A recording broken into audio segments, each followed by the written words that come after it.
सम्मान और आत्मनिर्भरता का प्रतीक है।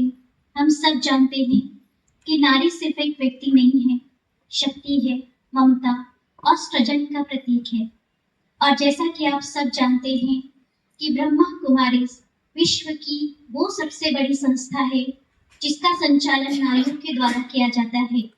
ये विश्व की एकमात्र ऐसी संस्था है जो 147 देशों में सुचारू रूप से कार्य कर रही है और सबसे बड़ी बात कि इसका संचालन करने वाली स्वयं नारी है।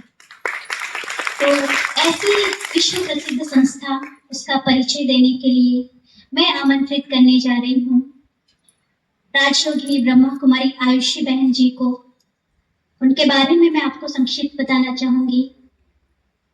वैसे तो आपको ज्ञान में 20 वर्ष हुए हैं। ज्ञान की ज्योति जहाँ जलती है वहाँ जीवन में खुशियां पलती है।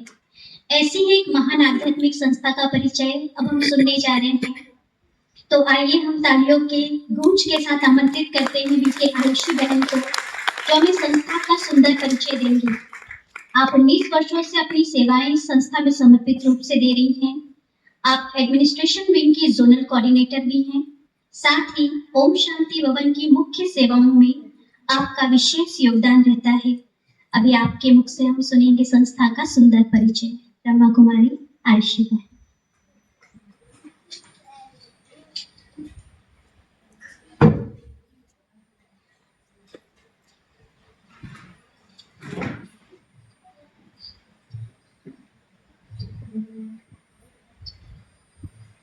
ओम शांति, ओम शांति, ओम शांति, ओम शांति, ओम शांति।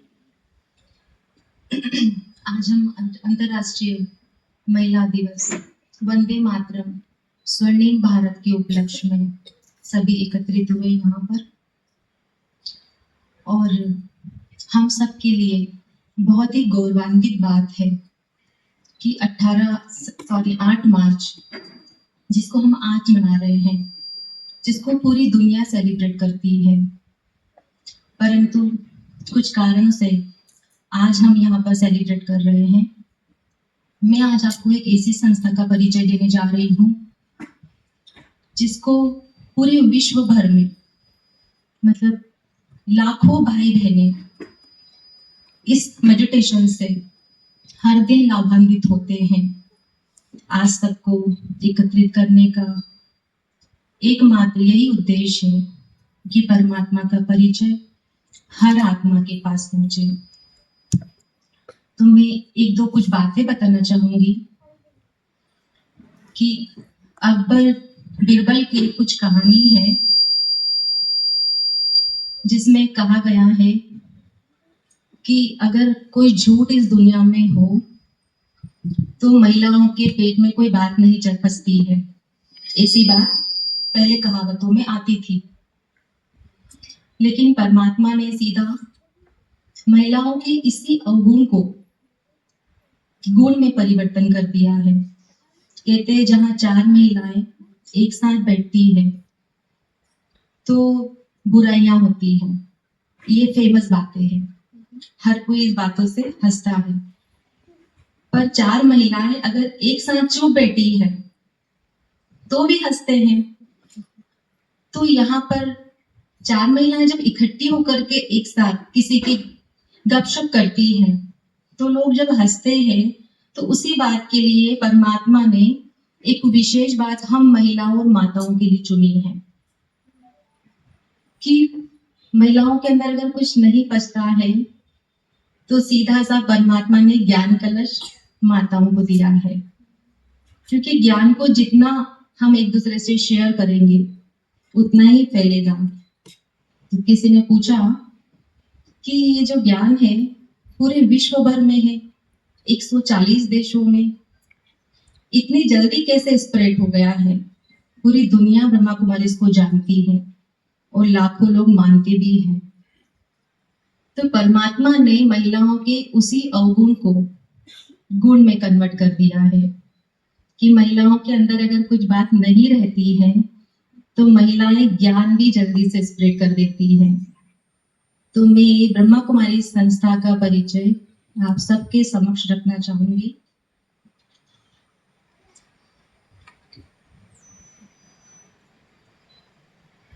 माननीय मुख्य अतिथि, वरिष्ठ स्टेज पे जितने भी बैठे हमारी बहनें और माताएं, आप सबको मेरा नमस्ते। ओम शांति। 1936 में सिंध के हैदराबाद में एक साधारण से हीरा व्यापारी दादा लेखराज कृपलानी को अचानक दिव्य अनुभव हुआ। उन्होंने देखा कि असली खजाना सोना चांदी हीरे मोती नहीं है, बल्कि आत्मा की शुद्धता है, परमात्मा से स्नेह है। उसी बीच में ओम मंडली की स्थापना हुई। परमात्मा का शुभ संदेश देने के लिए केवल बाबा के पास में 300 भाई बहने थे, पर उनका उद्देश्य बहुत ऊंचा था। उस समय उनके ऊंचे उद्देश्य से पूरे विश्व भर में शांति और पवित्रता की मूल्यनिष्ठ समाज की स्थापना हुई। देश के विभाजन के बाद में 1950 में संस्था का मुख्यालय राजस्थान माउंट आबू में स्थापित हुआ। पांडव भवन और फिर शांति वन से यह संदेश फैलने लगा। खास बात संस्था की यह रही कि नेतृत्व महिलाओं का रहा। यहाँ पर महिलाओं के ऊपर सौंपा गया है।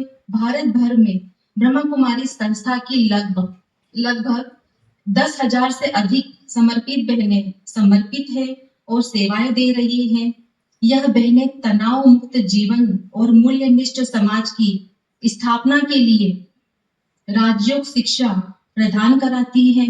मातृत्व ने न केवल इस संगठन को आगे बढ़ाया, बल्कि पूरी दुनिया भर में एक मिसाल कायम की है। स्त्रियां भी विश्व परिवर्तन की ध्वजावाहक बन सकती है। 1969 में संस्थापक दादा लेखराज अव्यक्त हो गए हैं, लेकिन दादियों ने संगठन को और मजबूती दी है। इसी दौरान विश्व में सेवा केंद्र खुले। लंदन, अमेरिका और अफ्रीका ऐसे 140 देशों में संस्था का ज्ञान फैलने लगा। सेवाओं को और सुचारू और व्यवस्थित बनाने के लिए world renewal spiritual trust, Raj yoga education research and foundation, इनके अंतर्गत 20 विंग्स बनाए गए हैं। आज ब्रह्मा कुमारी केवल ज्ञान सिखाने वाली संस्था नहीं है, बल्कि समाज के हर क्षेत्र में योगदान देने वाली संस्था है। इसके लिए अलग अलग 21 विंग बनाए गए हैं।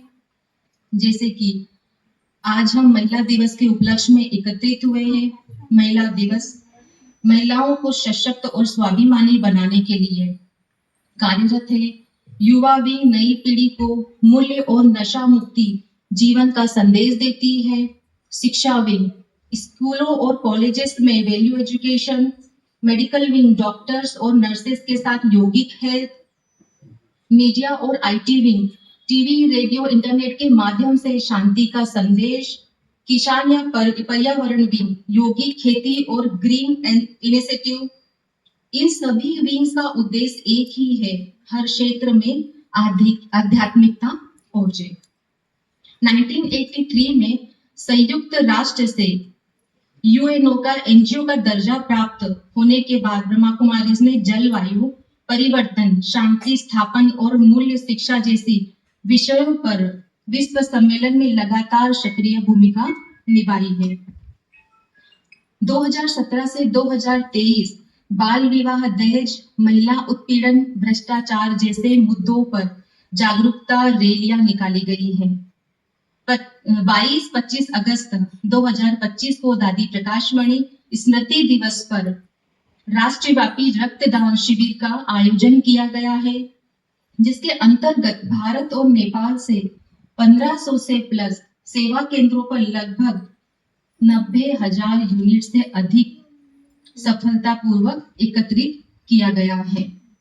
आज ब्रह्मा कुमारी संस्था नारी तुम प्रेम हो, आस्था हो, विश्वास हो, टूटी हुई उम्मीदों की एकमात्र आश हो। तुम एक दिन नहीं, तुम हर दिन खास हो, तुम हर दिन खास हो। इसी बात पे अपने को ताली बजाना चाहिए। क्योंकि हर नारी बहुत विशेष है। हर नारी के अंदर परमात्मा ने ऐसे गुण भर के भेजे हैं, इसीलिए वो कहलाती है घर की होम मिनिस्टर। तो खुद को होम मिनिस्टर से कम नहीं समझना चाहिए। हम घर में भी होम मिनिस्टर है और परमात्मा ने हमें ऑलरेडी ज्ञान कलश दिया है, जिससे हम पूरे विश्व में अच्छाइयाँ, शांति और ज्ञान फैला सकते हैं। ओम शांति।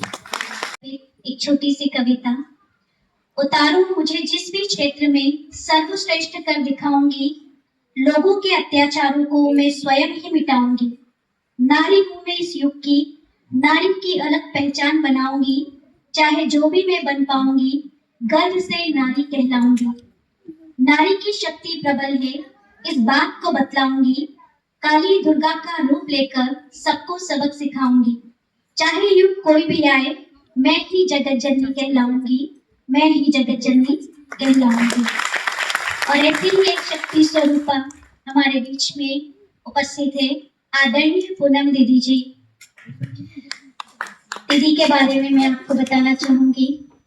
आज हम सबके बीच उपस्थित एक ऐसी प्रेरणादायी व्यक्तित्व जो अपने मधुर स्वभाव, गहन आध्यात्मिक ज्ञान और सकारात्मक ऊर्जा के माध्यम से अनेक लोगों के जीवन में शांति और खुशी का संचार कर रही हैं। आज की हमारी मुख्य वक्ता आदरणीय राजयोगिनी पूनम दीदी जी। आप एक अनुभवी तनाव मुक्ति विशेषज्ञ है। आपने CS फाउंडेशन कोर्स दिल्ली की परीक्षा में अखिल भारतीय स्तर पर मेरिट लिस्ट में प्रथम स्थान प्राप्त किया है। आप लंबे समय से राजयोग मेडिटेशन के माध्यम से लोगों को मानसिक शांति, सकारात्मक सोच एवं तनाव मुक्त जीवन जीने की प्रेरणा दे रही है। अपने आध्यात्मिक अनुभव और सहज भाषा में समझाने की कला से दीदी ने हजारों लोगों को तनाव, चिंता और नकारात्मकता से बाहर निकलने का मार्ग दिखाया है। आपके लिए कुछ लाइनें तनाव से भरे इस जीवन में शांति का संदेश देने आई हैं। राजयोग की मधुर रोशनी से जीवन जीने की राह दिखाने आई है। मन में शांति, चेहरे पर मुस्कान का राज बताने आई है। हमारे सबके बीच आज आदरणीय पूनम दीदी आई हैं। आज आदरणीय पूनम दीदी जी आई हैं। दीदी जी से नम्र निवेदन है कि आप अपने तेजस्वी विचारों से हम सभी को लाभान्वित करें।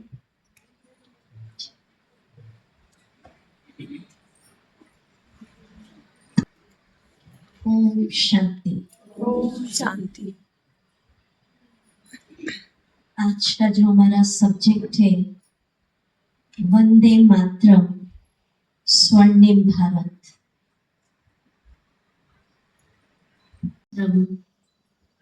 क्या कनेक्शन है?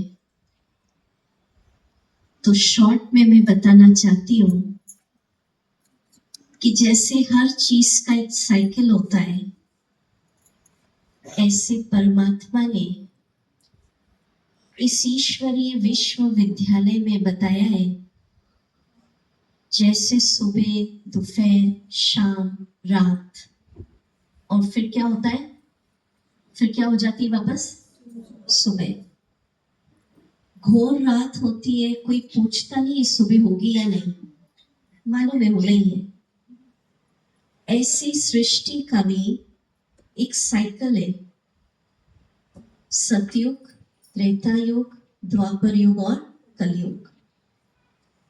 और हम सब जानते हैं वर्तमान समय किस दौर से गुजर रहे हैं। साइकिल का कौन सा पीरियड चल रहा है? कलयुग। और कलयुग माना रात के बाद क्या आना है? लॉजिकली सतयुग। आएगा या नहीं ये क्वेश्चन नहीं है, वो आना ही है। स्वर्णिम भारत बनना ही है, जिसका हम गायन आज तक गाते, डाल डाल पर सोने की चिड़िया। पर प्रश्न उठता है, इस कलयुग को स्वर्णिम भारत, हर कोई आज प्रयास कर रहा है भारत सोने की चिड़िया बने। राजनीति लेवल पर, धर्म लेवल पर कोई भी एक मनुष्य आत्मा की ताकत नहीं है जो इस कलयुग को क्या बना दे? सतयुग। ये काम केवल एक सर्वशक्तिवान परम पिता ही कर सकते हैं। तो आदरणीय मंच को बताते हुए एक खुशी होगी हमें कि ये साइकिल का जो पीरियड है वो चेंज होने वाला है, स्वर्णिम भारत आने वाला है और इस कार्य को इस ईश्वरीय विश्वविद्यालय के द्वारा वो सर्वोच्च सत्ता जिसे हम परमात्मा शिव बाबा कहते हैं वो स्वयं कर रहे हैं। पर कर किसके द्वारा रहे हैं? क्योंकि परमात्मा ऐसे दिखने में तो नहीं आते, तो वो कर रहे हैं मात्र शक्ति के द्वारा और इसीलिए नाम दिया वंदे मातरम। जैसा हमारी बहन ने बताया 1936 में इस ईश्वरीय विश्वविद्यालय की स्थापना हुई और आज बताते हुए गर्व हो रहा है कि 50,000 से ज्यादा हमारे जैसी बहनें इस ईश्वरीय विश्वविद्यालय के अंदर डेडिकेटेड हैं। 50,000। पर आप उस दौर को कल्पना करिए 1936, तब फीमेल की क्या स्ट्रेंथ होगी। मतलब तब माताओं बहनों को इतना घर से बाहर भी नहीं निकलने दिया जाता था।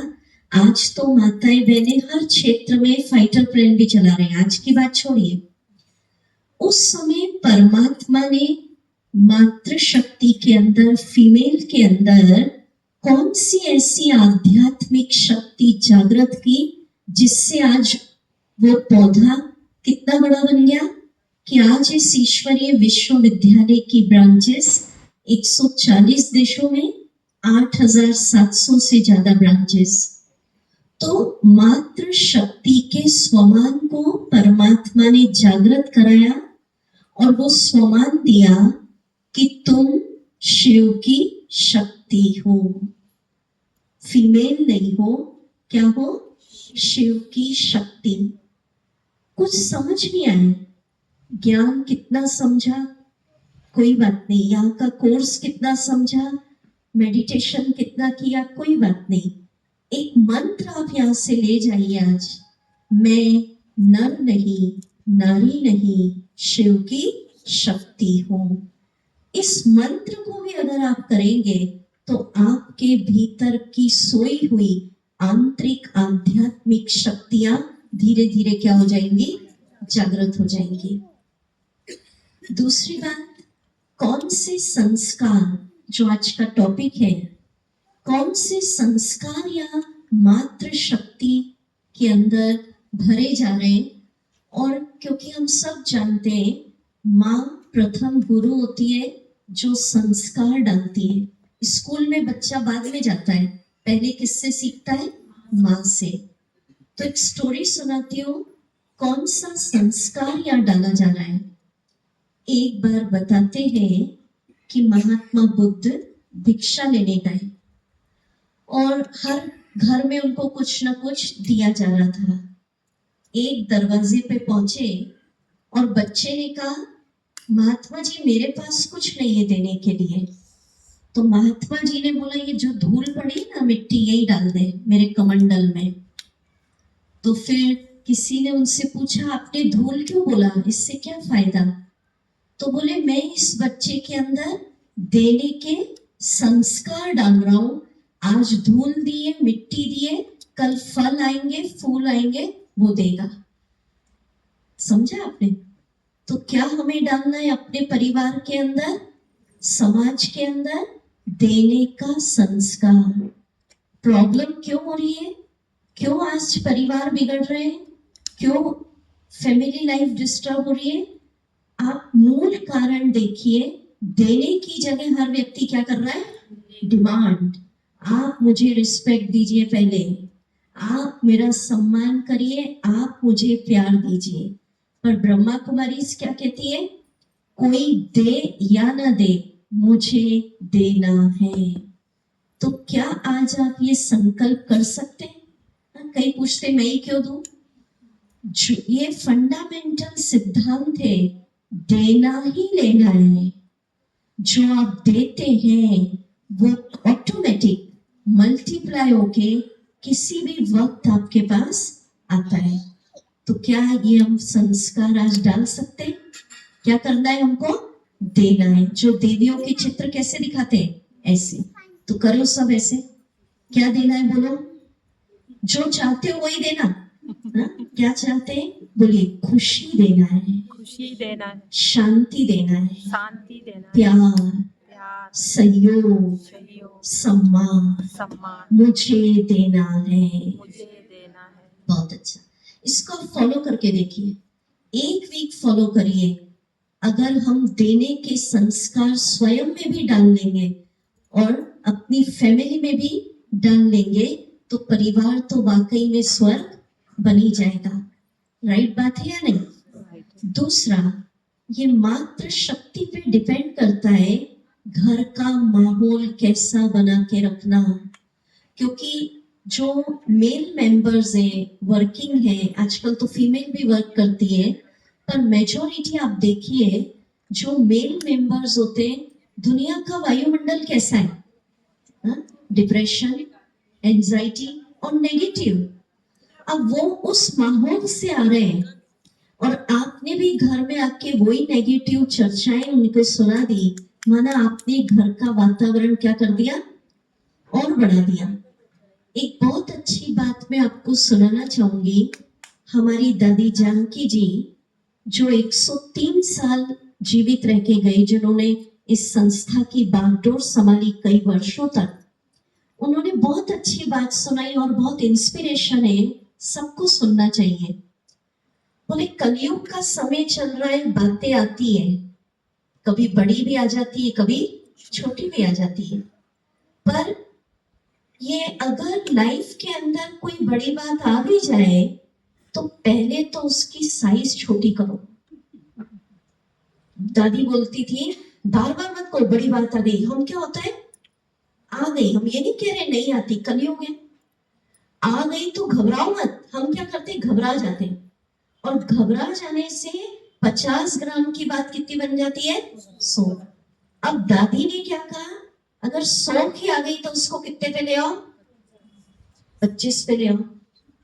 कैसे लाओगे? कैसे लाओगे? अब आप बताइए। ये ग्लास है, इसमें पानी है, इसको मैंने पकड़ के रखा है, अब इसका वजन हल्का करना है, क्या करूंगी? खाली करो, हाँ? खाली करो। या फिर अब 1 घंटे तक पकड़ूंगी तो क्या होगा? दर्द होगा। और अभी नीचे रख दी तो हल्के हो गए। तो बात का वजन कम करना है अगर, बताइए आप लोग, फिर मैं आपको फॉर्मूला बताऊंगी क्या करना। छोड़ना भी पड़ेगा। और एक बहुत अच्छा सिद्धांत, अभी बहन जी मेरे को सुना रही थी, आयुषी बहन, होम मिनिस्टर है आप सब, पर सारा लोड आप लेके नहीं चलो।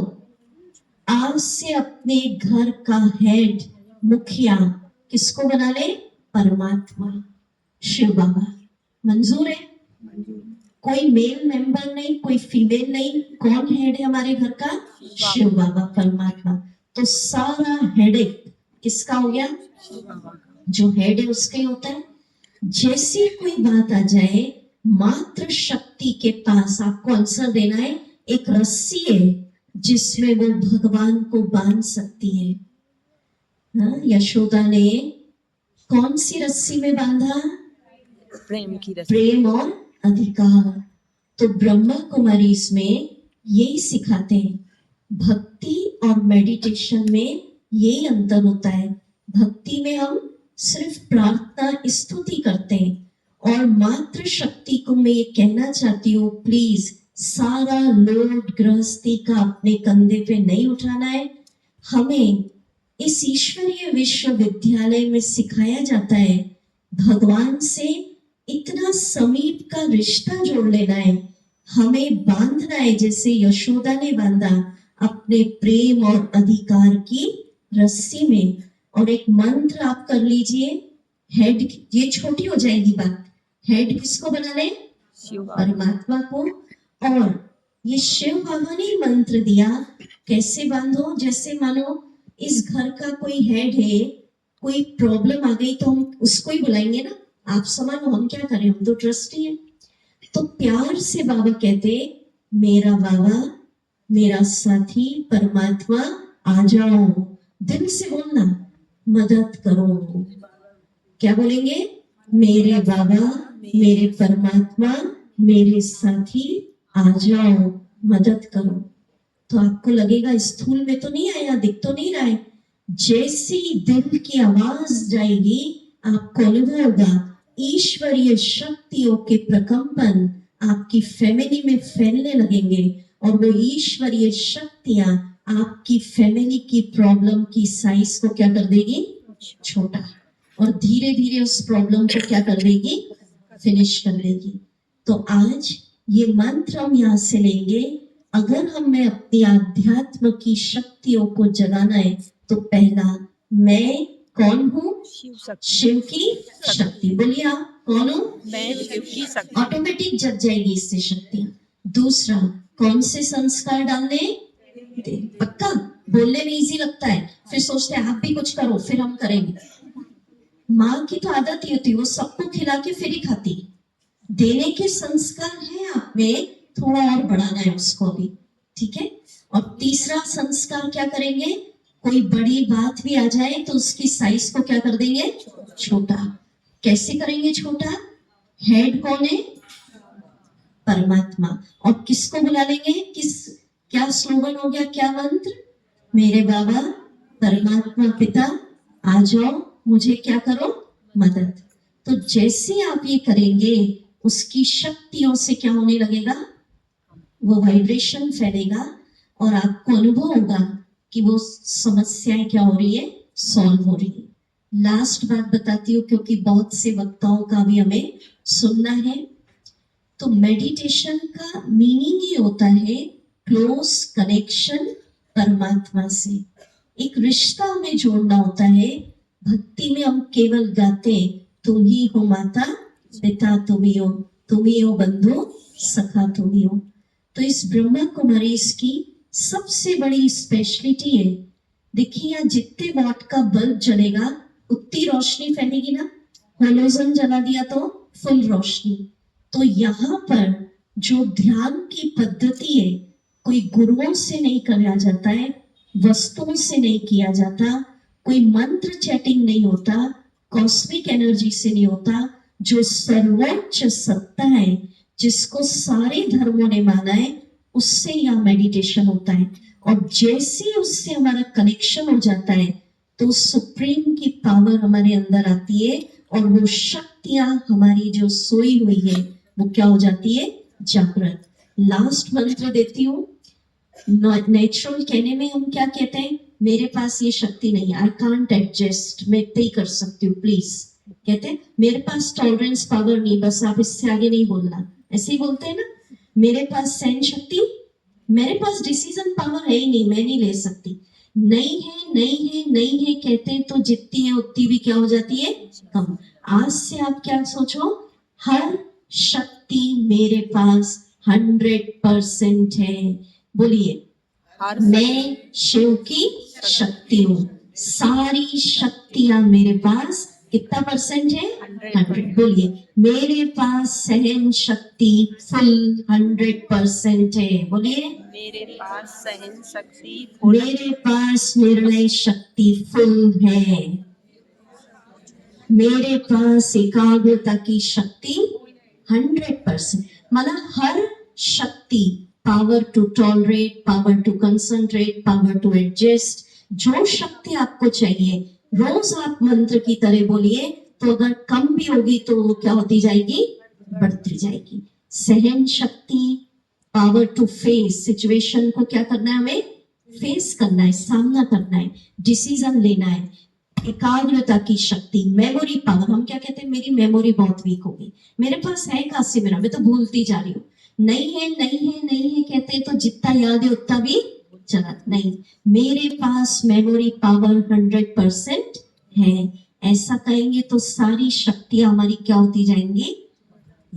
ठीक है। तो बातें तो बहुत होती है, पर शॉर्ट में आप सभी के साथ ये बातें शेयर की। ओम शांति। हम सभी के बीच में आदरणीय विका दीदी भी मौजूद है। आपसे मैं विनम्र निवेदन करती हूँ कि आप भी मंच पर आएं और अपना स्थान ग्रहण करें। आदरणीय विका दीदी। फाउंडेशन इंदौर की तरफ से award of social services in the area of education जिला स्तरीय उत्कृष्ट शिक्षक सम्मान से सम्मानित 2011 में। ऐसे ही शिक्षण एवं लेखन के क्षेत्र में आपको कई तरह के अवार्ड से सम्मानित किया गया है और ऐसे व्यक्तित्व आज हम सभी के बीच में हैं। मैं आपसे विनम्र निवेदन करूंगी कि आप इस कार्यक्रम के प्रति अपनी शुभकामनाएं व्यक्त करें। आदरणीय बहन पूजा सक्सेना जी। आदरणीय पूनम दीदी, यहाँ उपस्थित सम्मानित मंच और इस हॉल में उपस्थित सभी प्रबुद्ध जन, मैं यहाँ इस आयोजन में इस हॉल में पहली बार ही आई हूँ और ब्रह्मा कुमारी संस्थान से संबंधित जो भी साहित्य है उसका मनन किया है मैंने। तो जब मेरे पास आई यहाँ की बहनें और उन्होंने कहा कि आपको आना है, तो अचानक जो कुछ पढ़ा हुआ था वो सब उन लोगों को देख करके दिमाग में मेरे चल पड़ा। जो साहित्य पढ़ा हुआ था, मैं समझती हूँ कि अभी दीदी ने जो बताया वो जिंदगी की बहुत बड़ी की पॉइंट्स हैं। मतलब पता नहीं, जरा ज्यादा समझ के बोल रहे होंगे हम, बहुत बड़े की पॉइंट्स हैं और उनको संसार में सभी को ही रखना चाहिए। जिसकी ग्रहणशीलता होती है वो ज्यादा अच्छे से रख पाता है। और मुझे बहुत खुशी हो रही है आज यहाँ आकर के कि आप सब लोगों के बीच में इतने बड़े की पॉइंट्स इतनी इजी गोइंग में प्रचारित कर दिए गए हैं। इसके लिए तो सरकार ट्रेनिंग कराती है भोपाल में बुला के हम लोगों को। मैं बस ये कह रही हूँ कि यहाँ जितने भी प्रबुद्ध जन, जितनी भी महिलाएं आज उपस्थित हैं, किसी का कोई भी काम हो, कोई देश का प्रधानमंत्री हो या कोई यहाँ पे खाना बनाता हो, काम सबका महत्वपूर्ण होता है। कोई घर संभालता है, कोई घर भी संभालता है, ऑफिस भी संभालता है। आपके अंदर जितनी कैपेसिटी है, आपको ईश्वर ने जहां स्टैंड करवाया है वहां पर रह करके आप अपना 100% दे सकते हैं। और अगर उसमें कुछ अप डाउन होता है तो यही की पॉइंट्स काम आते हैं। मैं व्यवहारिक बातों पर ही ज्यादा जोर दूंगी कि जो जितने भी लोग यहाँ बैठे हैं या आपके परिवारों में भी जो लोग हैं, सबके अंदर बहुत पोटेंशियल होता है। ये कहना कि स्त्रियां सिर्फ गृह मंत्री हैं, अरे भैया बस गृह मंत्री नहीं है, और भी बहुत सारी चीजें हैं।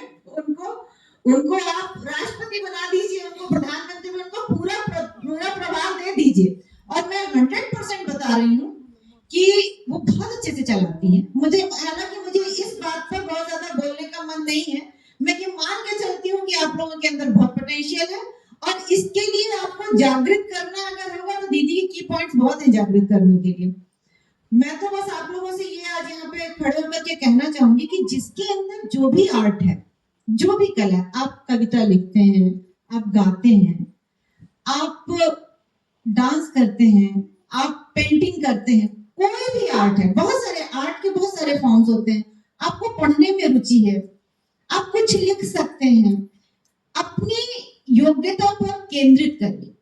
आप अच्छा खाना बनाते हैं, आप अच्छी सफाई कर लेते हैं, कुछ भी, आप अपनी योग्यता पर फोकस करिए। और आप मानिए, अगर आपने अपनी योग्यता पर समझ लिया कि मेरे अंदर ये योग्यता है, बस वो समझने भर की देर होती है। मेरे अंदर ये योग्यता है, मैं इस पर काम कर सकती हूँ स्वयं अपने लिए, अपने ऊपर। आप मान लीजिए उस दिन से जीवन की दिशा बदलने ही लगती है।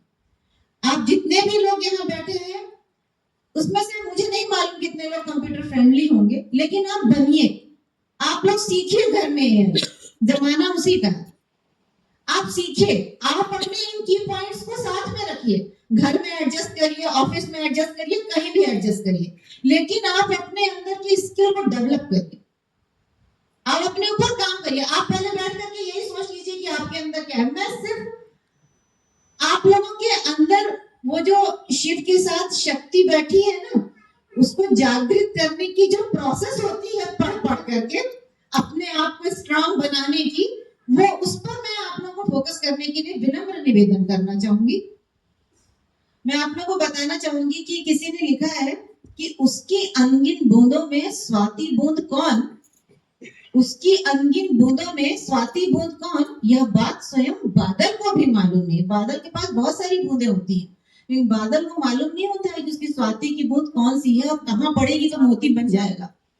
तो उसकी अंगिन बूंदों में स्वाति बूंद कौन, यह बात स्वयं बादल को भी मालूम नहीं।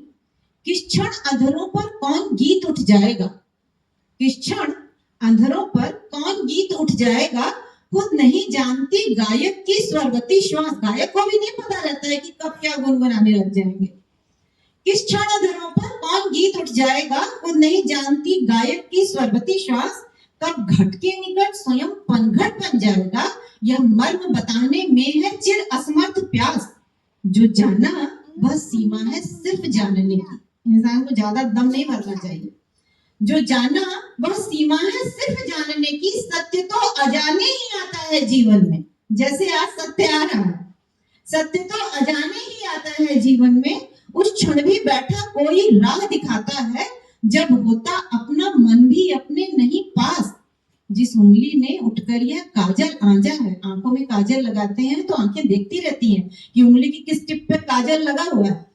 जिस उंगली ने उठकर यह काजल आंजा है, उसका तो पता बता सकते हैं नयन, किंतु किस आंसू से पुतली उजली हो जाती है, यह बात स्वयं काजल को भी मालूम नहीं। उसकी अंगिन बूंदों में स्वाति बूंद कौन, यह बात स्वयं बादल को भी मालूम नहीं। आप लोगों के अंदर क्या पोटेंशियल है, कितनी शक्ति है, अगर नहीं मालूम है तो आप समझिए कि आप वो स्वाति की बूंद है, जहां पड़ेंगे वहां मोती बन जाएगा। और रही बात, अभी हम दीप प्रज्वलन की ओर बढ़ते हैं। अंधकार को दूर भगाने, ज्ञान का प्रकाश फैलाने, आइए मिलकर दीप जलाएं, जीवन में नई प्रेरणा पाएं। क्योंकि हमारी भारतीय संस्कृति में दीप प्रज्वलन ज्ञान और सकारात्मक ऊर्जा का प्रतीक माना गया है। अंधकार से प्रकाश की ओर बढ़ने का ये संदेश देने का एक तरीका है, जो हमेशा हर कार्यक्रम में दीप प्रज्वलन करते हैं। तो मैं अपने मंचासीन अतिथियों से विनम्र निवेदन करती हूँ कि आप दीप प्रज्वलन के लिए आगे आए। और पीछे भी हमारे कुछ अतिथि बैठे हैं, जो दीप प्रज्वलन के लिए मैं आपका नाम आमंत्रित करती हूँ। बहन पुष्पा जैकेटिया जी, स्वाति बहन, राधा बहन, दिव्या बहन, शकुंतला माता जी, सरला बहन, चंद्रकला बहन, रश्मि बहन, आप सभी दीप प्रज्वलन के लिए आगे आए।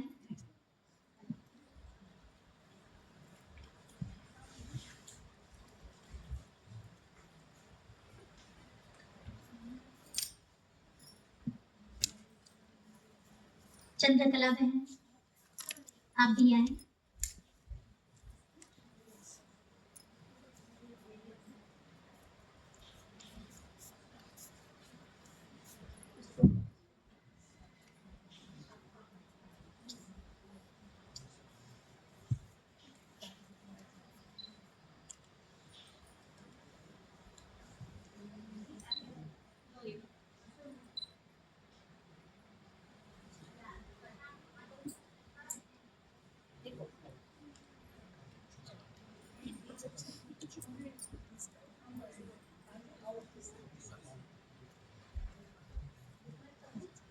आप सब भी इस कार्यक्रम में शामिल हैं। मोबाइल की टॉर्च ऑन करके आप सब भी दीप प्रज्वलन के इस कार्यक्रम में सहभागी बने।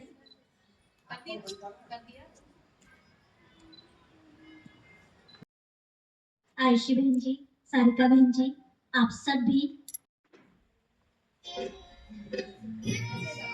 परमात्मा स्मृति में, जैसे हमारी आखिरी स्मृति का दीप प्रज्वलित हुआ है, वैसे ही परमात्मा स्मृति में हम इस दीप को जलाएं।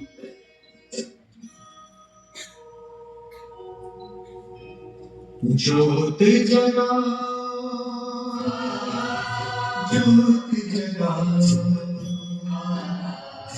विश्व शांति की ज्योत जला।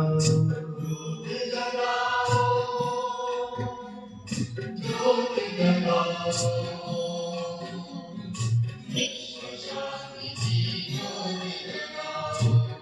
धरती से अशांति का अंधकार मिटाओ, ज्योति जगाओ, ज्योति जगाओ, ज्योति जगाओ, विश्व शांति की ज्योति जगाओ। देने वाली मौत भी तुझसे हारी है। इन्हीं शब्दों को आगे बढ़ाते हुए हमारे बीच में आदरणीय राज योगिनी विका दीदी उपस्थित है। आप करीब 35 वर्षों से इस ब्रह्मा कुमारी संस्था में समर्पित रूप से अपनी सेवाएं दे रही है और वुमेन विंग की आप जोनल कोऑर्डिनेटर हैं। इसके साथ साथ राजयोग शिविर, मैनेजमेंट कोर्सेज आदि कई भी आप बहुत अच्छे तरीके से कई वर्षों से आपने कई कंपनीज आदि में प्रोग्राम किए हैं, जिससे बहुत आत्माओं को इसका लाभ प्राप्त हुआ है। आप हमारे बीच में उपस्थित हैं। आपसे मैं निवेदन करती हूँ इस कार्यक्रम में आप भी अपनी शुभकामनाएं हम सभी को प्रदान करें। आदरणीय विका दीदी जी।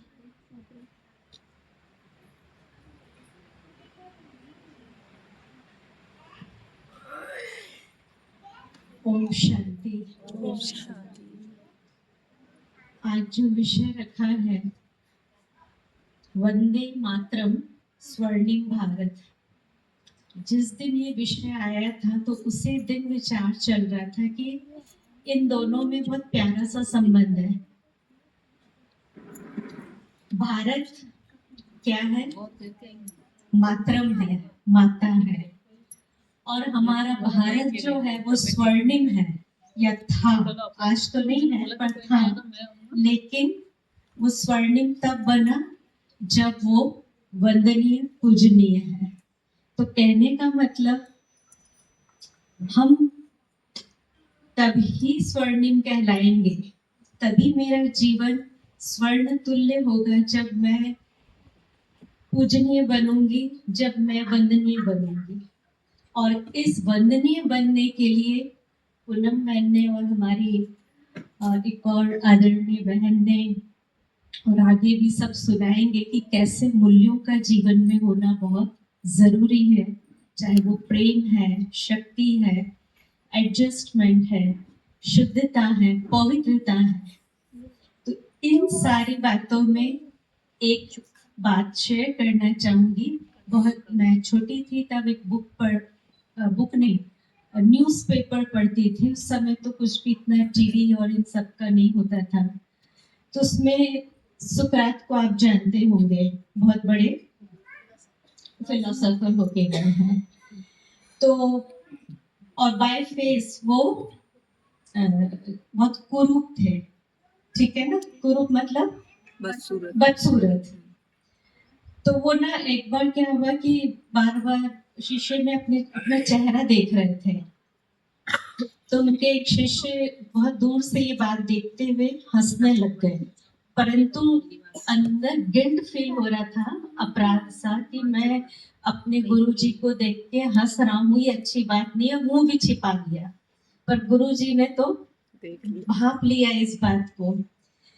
तो वो बिना उनको कुछ बोले बड़े प्यार से उस शिष्य को बुलाया सुकरात ने और कहा कि मैं इस दर्पण में अपने आप को इसलिए नहीं बार बार देख रहा हूँ कि मैं सुंदर कैसे बनूं या मैं इतना खराब हूँ या ऐसा हूँ, लेकिन मैं इसलिए देख रहा हूँ कि मैं ऐसे कौन से कर्म करूं, ऐसे कौन से अपने अंदर संस्कार लाता रहूं, करता रहूं अपने आप में, जो मेरी ये बदसूरती उस अच्छे कर्म से छिप जाए।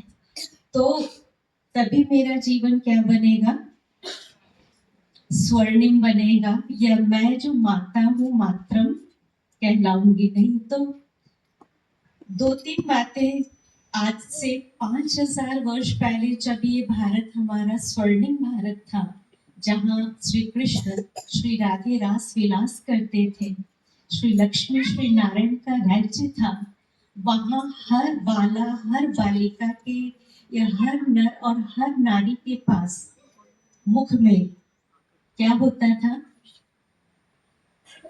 क्या होता था? बांसुरी, मधुर स्वर होता था, मधुर आवाज उस बांसुरी से निकलती थी।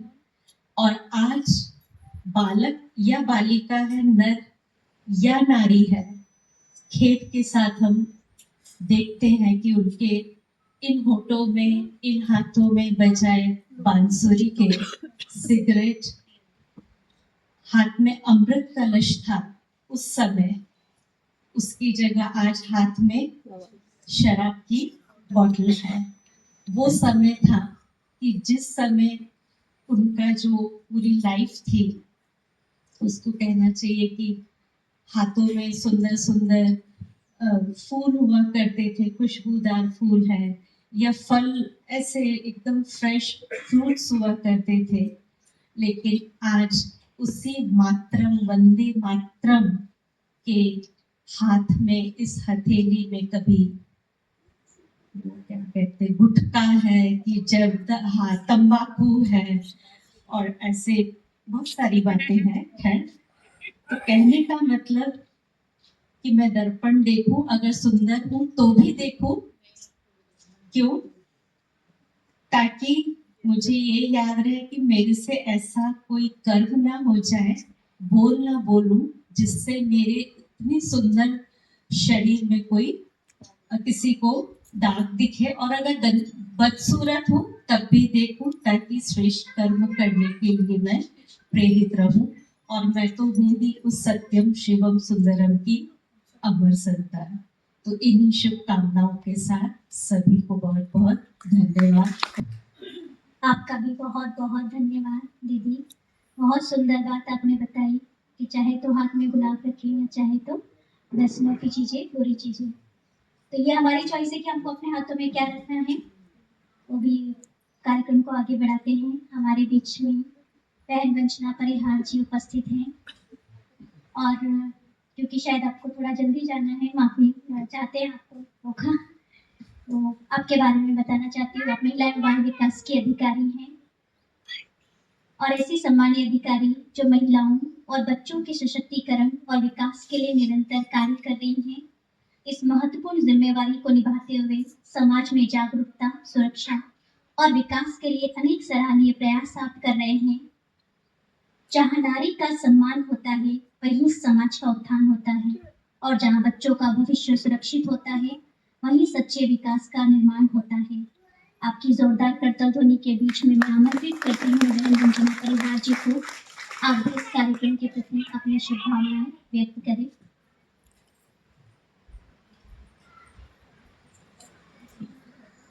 मंच और यहाँ पर उपस्थित सभी सम्मानित बहनें, सभी को सादर नमस्कार। ओम शांति। ओम शांति। मैं यहाँ से बहुत पहले से जुड़ी हूँ, मुझे बहुत अच्छा लगा यहाँ आने में। आज विगत 5 से 6 साल हो गए हैं शायद। मैं लगातार आती रहती हूँ, कभी कार्यक्रम में या फिर अनऑफिशियली किसी भी ऐसे ही चली आती हूँ। बहुत बहुत धन्यवाद कि आज आप लोगों ने मुझे बुलाया। और मैं माफ़ी चाहती हूँ कि मुझे बीच में बताना पड़ा, मुझे जाना है। मेरी बेटी का 10th बोर्ड का एग्ज़ाम है, कल पेपर है, और कल ही मैं एक इंटरनेशनल कॉन्फ्रेंस के लिए सिंगापुर जा रही हूँ, तो मेरी फ्लाइट भी है कल ही। तो इस वजह से मुझे बीच में बोलना पड़ा कि मुझे जल्दी जाना है, उसके लिए क्षमा प्रार्थी हूँ। ब्रह्म कुमारी के लिए जो सम्मान है वो सभी के अंदर होगा, क्योंकि हम सभी जानते हैं कि संकल्प से सिद्धि, और यही बात आज हमारी आदरणीय दीदी लोगों ने यही बताया है कि संकल्प से सिद्धि। हम वही शब्द बोले जो हम चाहते हैं, क्योंकि आप किसी भी रूप में देखेंगे होता वही है जो हम सोचते हैं। हम कहते हैं ना कि आजकल नई एक बात आई है मैनिफेस्टेशन की। हर चीज मॉडर्नाइज होती जा रही है। पहले हमारे बुजुर्ग बोला करते थे कि ऐसे शब्द बिल्कुल मत बोलना जो अच्छे ना हो। हमारे गांव में एक कहावत हुआ करती थी, गाय गाय ब्याह हो जाता है। हम सतना तरफ से हैं, हमारे गांव की कहावत है, गाय गाय ब्याह हो जाता है। मतलब जिस बात को आप बार बार बोलते हो वो सच हो जाती है। तो ये पुरानी कहावत है। उसी चीज को आज हमारे मॉडर्नाइजेशन में बोला जाता है मैनिफेस्टेशन, कि हम जो मैनिफेस्ट करते हैं यूनिवर्स हमको वही चीज लाके देती है। उसी चीज को ब्रह्म कुमारी हमारे जो परमात्मा है सब बोलते हैं संकल्प से सिद्धि। मतलब हर व्यक्ति एक ही चीज बोल रहा है कि जैसे विचार होंगे वैसा ही व्यवहार हो जाएगा। मतलब विचारों से ही सारी चीजें सृष्टि जो है वो चल रही है, इसमें कोई बड़ी बात नहीं है। हमने बहुत सारे ऋषि मुनियों को भी देखा है, बहुत सारी दुरात्माओं को भी देखा है। वो जो सोचते हैं वो करते हैं, उसके लिए सोचते रहते हैं और वो चीजें होती रहती हैं। आज हम यहाँ महिला दिवस के उपलक्ष्य में पहुंचे हैं। मैं इतने सम्मानित मंच के सामने मैं बहुत ज्यादा बोलने का प्रयास भी नहीं करूंगी, बस एक ही चीज बोलूंगी कि अगर बड़ों का आशीर्वाद है तो ऐसी कोई भी चीज, ऐसा कोई भी लक्ष्य नहीं है जो हम प्राप्त नहीं कर सकते हैं। और बड़ों के आशीर्वाद के साथ अधिकार एवं कर्तव्य दोनों को यदि हम साथ में लेकर चलते हैं तो सामंजस्य बैठाते हुए हर दुविधा, हर बाधा को पार करके अपने लक्ष्य को प्राप्त करते हैं। धन्यवाद। ओम शांति।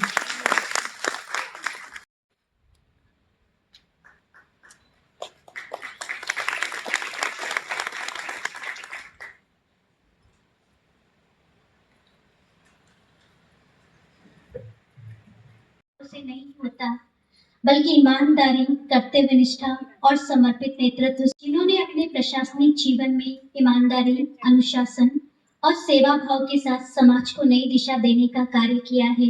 डिप्टी कमिश्नर के रूप में आपने अपने अनुभव और नेतृत्व से प्रशासनिक सेवा को नई ऊंचाइयों तक पहुंचाया है। आइए जोरदार करताल ध्वनियों के साथ हम स्वागत करें आदरणीय बहन निशी बाला सिंह जी। आप retired police commissioner, deputy commissioner रह चुकी हैं और आज आप हमारे बीच उपस्थित हैं।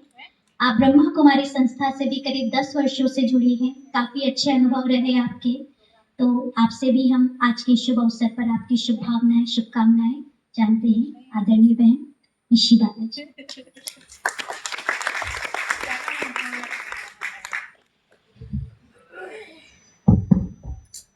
ओम शांति। ओम शांति। आज आदरणीय मंच, यहाँ उपस्थित सभी बहनें एवं भाइयों, आप सभी को सर्वप्रथम महिला दिवस की बहुत बहुत बधाई, क्योंकि यही एक ऐसा दिन आता है जब महिलाओं का एक विशेष दिन होता है। आप सोचेंगे कि महिलाओं का एक विशेष दिन क्यों होता है? ये आज ही नहीं है, इसकी शुरुआत 1911 से हुई है। बहुत पहले से महिलाएं सुप्त अवस्था में नहीं है, अबला नहीं है, सबला है। तब भी थी और आज भी। उस समय जब ये शुरुआत हुई थी तो महिलाओं ने प्रदर्शन किया था कि हमारे लिए समता का अधिकार हो और वेतन भी बराबर दिया जाए। तब महिलाएं जब नौकरी करती थी तो उनको आधा वेतन मिलता था। कितना बड़ा अन्याय था, लेकिन महिलाओं ने अपना हक लिया। 1911 के बाद फिर इसको अंतरराष्ट्रीय मान्यता मिली 1975, और तब से लगातार अंतरराष्ट्रीय महिला दिवस 8 मार्च को मनाया जाता है। तो हम सभी यहाँ पे इसीलिए उपस्थित हैं, और इसके मनाने का जो उद्देश्य है, हमारी जो उपलब्धियां हैं, हमारी जो खुशियां हैं, और जीवन में जो कुछ हम करना चाहते हैं, कितना हमने प्राप्त कर लिया है, उसका जश्न मनाना है। हम अपने आप में ही खुश हो कि हम महिला हैं।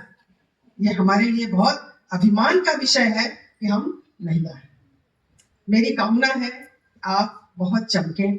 चमकने से क्या मतलब है कि हम जहां भी जाएं लोग हमारा सम्मान करें और साहसी बने। सहन शक्ति हमारे अंदर बहुत अच्छी बात है, हमारे अंदर बहुत अच्छी सहन शक्ति है, तो हम उसके साथ ही साहसी भी बने और हमारे दिल में जो भी हमारी ख्वाहिश है उसको चरितार्थ करें।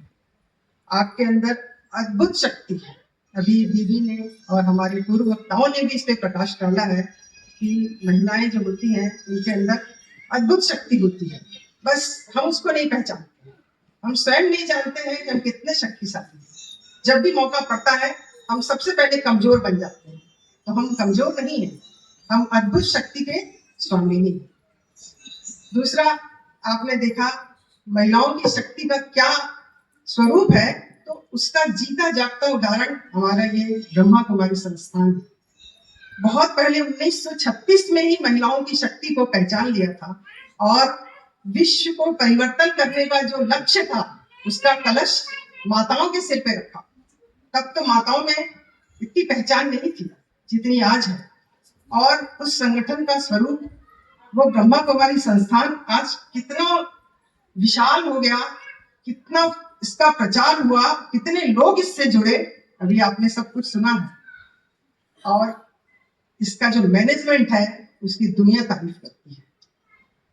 आपको जब कभी मौका मिले तो आप एक बार माउंट आबू, जो इसका इंटरनेशनल संस्थान है, वहां जाके आप देखेंगे तो मैनेजमेंट एक एक कदम पे मैनेजमेंट मिलता है। और वो कौन करता है?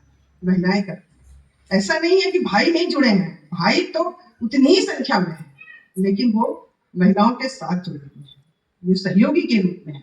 कमांड एंड कंट्रोल पूरा महिलाओं का है। तो इसके साथ ही हमारे समाज में महिलाओं ने जब भी अपनी शक्ति को पहचाना है और जिस क्षेत्र में कदम रखा है, अपना परचम लहराया है। सबसे बड़ा आप देख रहे हैं हमारी राष्ट्रपति मुर्मू जी, सबने नाम सुना होगा और जानते भी हैं वो कहाँ से आई हैं, क्या थी और आज किस पद पर पहुंची और कितना अच्छा संदेश दे रही हैं समाज को। उसके बाद आप होम मिनिस्टर हैं, और हमारी वित्त मिनिस्टर कौन है जो लगभग 6 साल से बजट पेश कर रही हैं, उनका भी नाम सुना होगा आपने। हाँ, तो वो उनके अंदर भी वही शक्ति है जो आपके अंदर है। उनने अपनी शक्ति को पहचाना और उसको उभारा, और हम अपनी शक्ति को बहुत अच्छे से नहीं पहचान पाते हैं, या पहचानते हैं तो हमारी कुछ बंदिशें हैं। दूसरा ये है, लेकिन इन सब के साथ जो सबसे महत्वपूर्ण भूमिका नारी की है वो उसके परिवार में। अगर परिवार मजबूत है तो क्या होगा? समाज मजबूत होगा, और समाज मजबूत होगा तो राष्ट्र मजबूत होगा, और एक खुशहाल राष्ट्र है तो हम सब खुश हैं। अब आप जब अपने परिवार में हैं तो बहुत सी चीजें ऐसी आती हैं जब हम बहुत कमजोर पड़ जाते हैं। परिवार के कई लोगों से हमारे संस्कार टकराते हैं, हम वहां पे समझ नहीं पाते हैं कि इनको कैसे हैंडल करें, क्या सोचें, क्या कहें, और कई बार आर्थिक रूप से भी हम बहुत कमजोर होते हैं। कई बार बहुत मन उदास होता है। उसके लिए दीदी ने अभी आपको बताया राजयोग के बारे में। तो राजयोग से जुड़ना आपके लिए अपनी शक्ति के विकास के लिए जरूरी है। राजयोग कोई बहुत बड़ा योग नहीं है, एक सहज योग है जिसमें आप सीधे परमात्मा से जुड़ते हैं और परमात्मा की शक्ति को अपने अंदर महसूस करते हैं। मैं चूंकि इस संस्था से लगभग 10 वर्षों से जुड़ी हूँ, नौकरी में भी थी तब भी और आज भी। तो इस संस्था में जो आपको सबसे महत्वपूर्ण चीज सिखाई जाती है, तो उसमें 2-4 चीजें मैं आपको बताऊंगी। एक तो ये कहा जाता है कि जीवन एक ड्रामा है। ड्रामा है ना, आप भी महसूस करते हैं इस बात को। तो ड्रामा में जो भी होता है वो सब कल्याणकारी है। तो आधी चिंता तो हमारी इसी से खत्म हो जाती है, क्योंकि हम कब, क्यों, कहाँ, कैसे बहुत उलझ जाते हैं। कभी पीछे का सोचते हैं, कभी आगे का सोचते हैं, वर्तमान में तो जीते ही नहीं और परेशान होते रहते हैं, व्यर्थ की बातों में उलझते हैं। तो ये जो सिद्धांत है कि ड्रामा कल्याणकारी है, ये बहुत अच्छा है। दूसरा सबसे महत्वपूर्ण कर्म का सिद्धांत है। यहाँ अच्छे कर्म करने हैं, कैसे करने हैं, क्या करना है, ये सब आपको राजयोग में सिखाया जाता है। कैसे उठना है, कैसे बैठना है, कहाँ क्या बोलना है, क्या खाना है, इवन खाना बनाते समय क्या कैसे विचार होने चाहिए, सब कुछ यहाँ सिखाया जाता है। और सबसे बड़ा जो मूल मंत्र है, खुशी जैसा कोई खजाना। तो हम जितने ही खुश रहेंगे, खुशियां हमारे पास आती जाएंगी। जितने भी विघ्न बाधा हैं वो सब हमसे दूर हो जाएंगे। बस खुश रहने का प्रयास करना है। तो आप अपनी जो शक्तियां हैं, जो आपके अंदर क्षमताएं हैं, उसका भरपूर विकास करें और आगे बढ़ें। समाज में अपना मान सम्मान, नाम रोशन करें। मेरी बहुत बहुत शुभकामनाएं आपके साथ। आपका भी बहुत बहुत धन्यवाद। बहुत अच्छे अनुभव है आपके ब्रह्मा कुमारी के साथ की। और साथ ही बहुत अच्छी बात कही कि नारी चाहे तो क्या नहीं कर सकती, सिर्फ घर नहीं संभालती बल्कि आज हम देश भी संभाल रहे हैं। तो बहुत उन्नति की है कुछ वर्षों में, और क्योंकि परमात्मा ने तो नारी को आगे ही रखा है, तो भारत को स्वर्ग बनाने का कार्य भी नारी ही कर रही है। ये हमारे लिए बहुत अच्छी बात है कि स्वयं परमात्मा ने हमें इस कार्य के लिए चुना है। अभी हमारे बीच में आदरणीय आशा बहन जी हैं। कुछ ऐसे व्यक्तित्व होते हैं जिनका जीवन स्वयं एक संदेश बन जाता है। समर्पण, साधना और सेवा का अद्भुत संगम है। बीके आशा बहन जी, आपने 22 वर्षों से अपने जीवन को इस ईश्वरीय सेवा में समर्पित किया है। आपकी मधुर वाणी, सकारात्मक दृष्टिकोण और करुणामयी भावना ने अनेक जीवनों में आशा का दीप जलाया है। आप ट्रांसपोर्ट एवं ट्रेवल विंग की जोनल कोऑर्डिनेटर के रूप में भी अपनी महत्वपूर्ण सेवाएं दे रही है। मैं जोरदार कर्तन ध्वनि के बीच आमंत्रित करती हूँ आदरणीय आशा बहन जी को, जो आज के इस विषय को और भी सुंदर तरीके से आपके सामने रखेंगे। ओम शांति। थोड़ा आवाज से कहें और प्यार से, ओम शांति। ओम शांति। आज हम सब अंतर्राष्ट्रीय महिला दिवस मनाने के लिए यहाँ एकत्रित हुए हैं। वैसे 8 मार्च को होता है महिला दिवस, लेकिन आज हम रंग पंचमी के कारण आज हम सेलिब्रेट कर रहे हैं। तो मैं सबसे ये पूछना चाहती हूँ कि अंतर्राष्ट्रीय महिला दिवस मनाने की आवश्यकता क्यों पड़ी, पहली चीज तो, और उसमें भी अंतर्राष्ट्रीय महिला दिवस क्यों पड़ी? जैसे कि बहुत सारे हम डे मनाते हैं, चिल्ड्रंस डे, यूथ डे, अर्थ डे, तो ये क्यों मनाते हैं? क्योंकि आज इन सब में गिरावट आ गई है, तो सब सोचते हैं कि ये डे मनाएंगे तो उनके अंदर उन्नति हो, उनका मोटिवेशन बना रहे, इसलिए वो डे मनाए जाते हैं। तो ऐसे ही शायद महिलाओं के अंदर भी कुछ जागृति आ जाए, ये सोच करके महिला दिवस मनाया जाता है। कुछ नया उसमें एडिशन हो, कुछ नई नई बातें सबके साथ साझा हो, और एक दूसरे के अंदर हम अपने आप को सशक्त बनाने के लिए कुछ करें।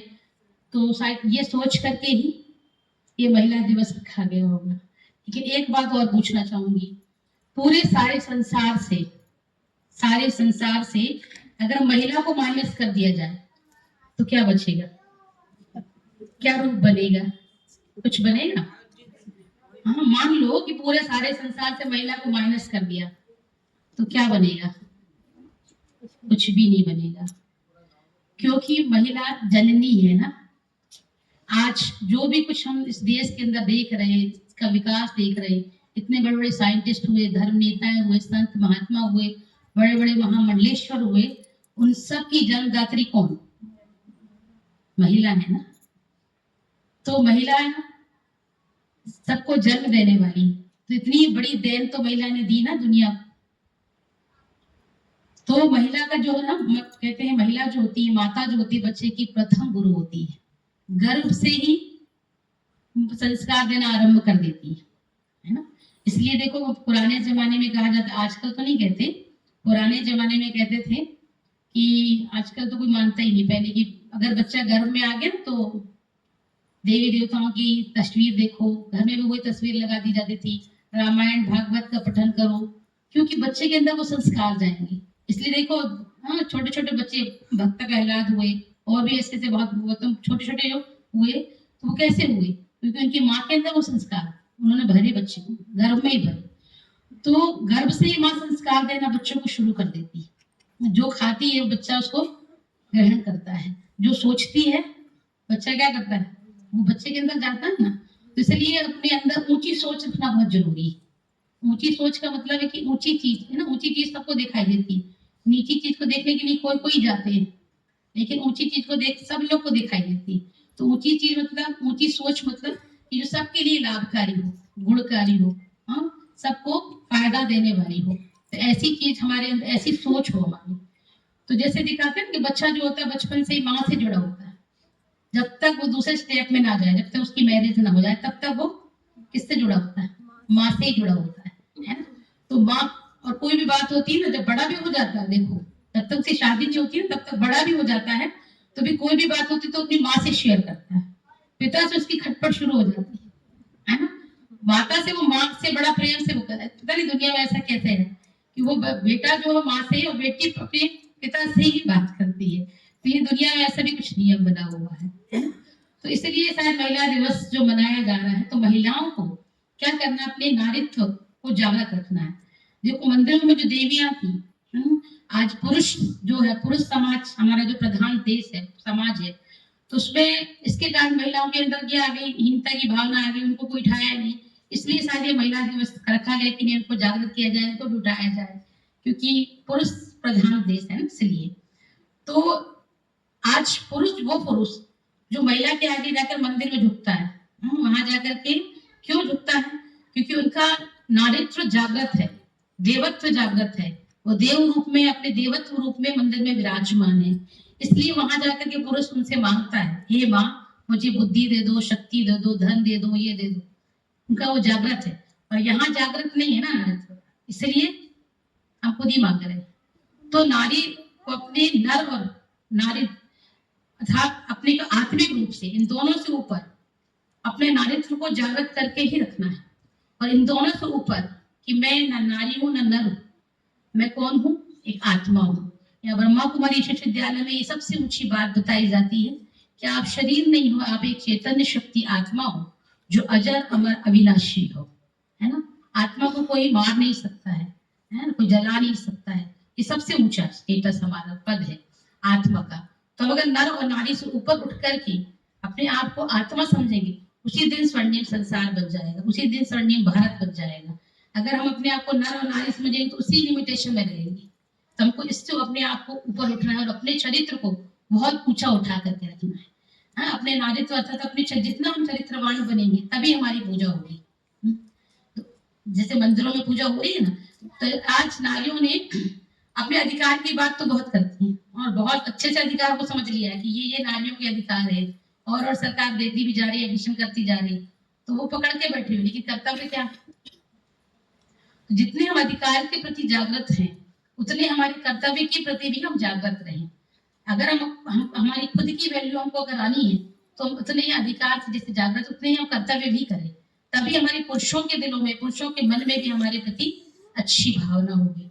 सिर्फ क्या होता है कि हम अधिकार करते हैं ना, हमारा ये अधिकार, हमारा ये अधिकार, नहीं, आप कुछ करो भी। आपको जो मिला है आपको उसी को दो। जैसे हमारी पूनम बहन जी ने कहा, देने के संस्कार ही होने चाहिए, सिर्फ लेने देना नहीं होना चाहिए। ये मिल रहा तो फ्री में आ जा भाई, तू भी ले, ये भी ले लो, ये भी ले लो, ये नहीं।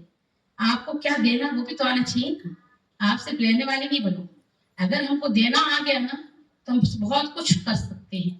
नारी के अंदर वो शक्ति है, वो जो चाहे तो वो कर सकती है। कहते हैं नारी चाहे तो घर को स्वर्ग बना सकती या नर्क बना सकती, ये नारी के ऊपर है। तो उसकी सोच बहुत अच्छी होनी चाहिए। अगर सोच सकारात्मक है, बहुत अच्छी है, सोच बहुत ऊंची लेवल की है, तो नारी चाहे जो चाहे वो कर सकती है। इसलिए कहा कि देखो, एक नारी है अपने बच्चों को क्या अच्छे से अच्छे संस्कार दे करके क्या से क्या बना देती है, और वही नारी अगर बच्चों को अच्छे संस्कार नहीं दिए तो बच्चा क्या से क्या बन जाता है। आज इतने सारे क्राइम जो हो रहे हैं, क्यों हो रहे हैं? उसमें कहीं ना कहीं नारी शक्ति का ही हाथ है ना, क्योंकि उसने बच्चे को अच्छे तरीके से ध्यान नहीं दिया, देखा नहीं वो क्या कर रहा है, क्या नहीं कर रहा है, उस पर ध्यान ही नहीं दिया। जैसे एक स्टोरी में सुनाना चाहूंगी। एक बच्चे को फांसी की सजा हुई, तो उससे पूछा गया कि तुम्हारी अंतिम इच्छा क्या है? तो उसने कहा मैं अपनी माँ से मिलना चाहता हूँ। तो सबने सोचा उसको माँ से बड़ा प्यार है, होते ही है बच्चों को। तो जब उसकी माँ को उसके सामने लाया गया तो उसने अपनी माँ की कान जोर से काट दिए, खून निकलने लगा, वो जोर से चीखी। तो सबने पूछा तुमने ये क्या किया? तो उसने कहा कि आज मैं जो जिस स्थिति पे हूँ उसका सारा श्रेय किसको है? माँ को है। क्योंकि जब मैं पहली बार चोरी करके लेके आया था तो मेरी माँ को मैंने दिखाया कि एक खिलौना चोरी करके लाया, बहुत छोटा था, तो मेरी माँ ने मुझे कुछ नहीं समझाया और मैं चोरी करता गया, बढ़ता गया और मैं बहुत बड़ा क्रिमिनल बन गया। तो कहने का भाव ये है कि माँ जो चाहे, नारी शक्ति जो चाहे वो श्रेष्ठ कर सकती है या फिर एकदम नीचे गिरा सकती है। तो हमको अपने, जैसे कहा ना स्वर्णिम भारत वंदे मातरम, हम वंदनी पूजनी तब बनेंगे जब हमारे अंदर हमारा चरित्र का निर्माण होगा। हम चरित्रवान बनेंगे, गुणवान बनेंगे, तब हमारी वंदना होगी। वंदे भारत कहा जाता है, वंदे मातरम कहा जाता है, भारत माता कहा जाता है। और स्वर्णिम भारत तब बनेगा जब हमारे अंदर गोल्डन विचार होंगे।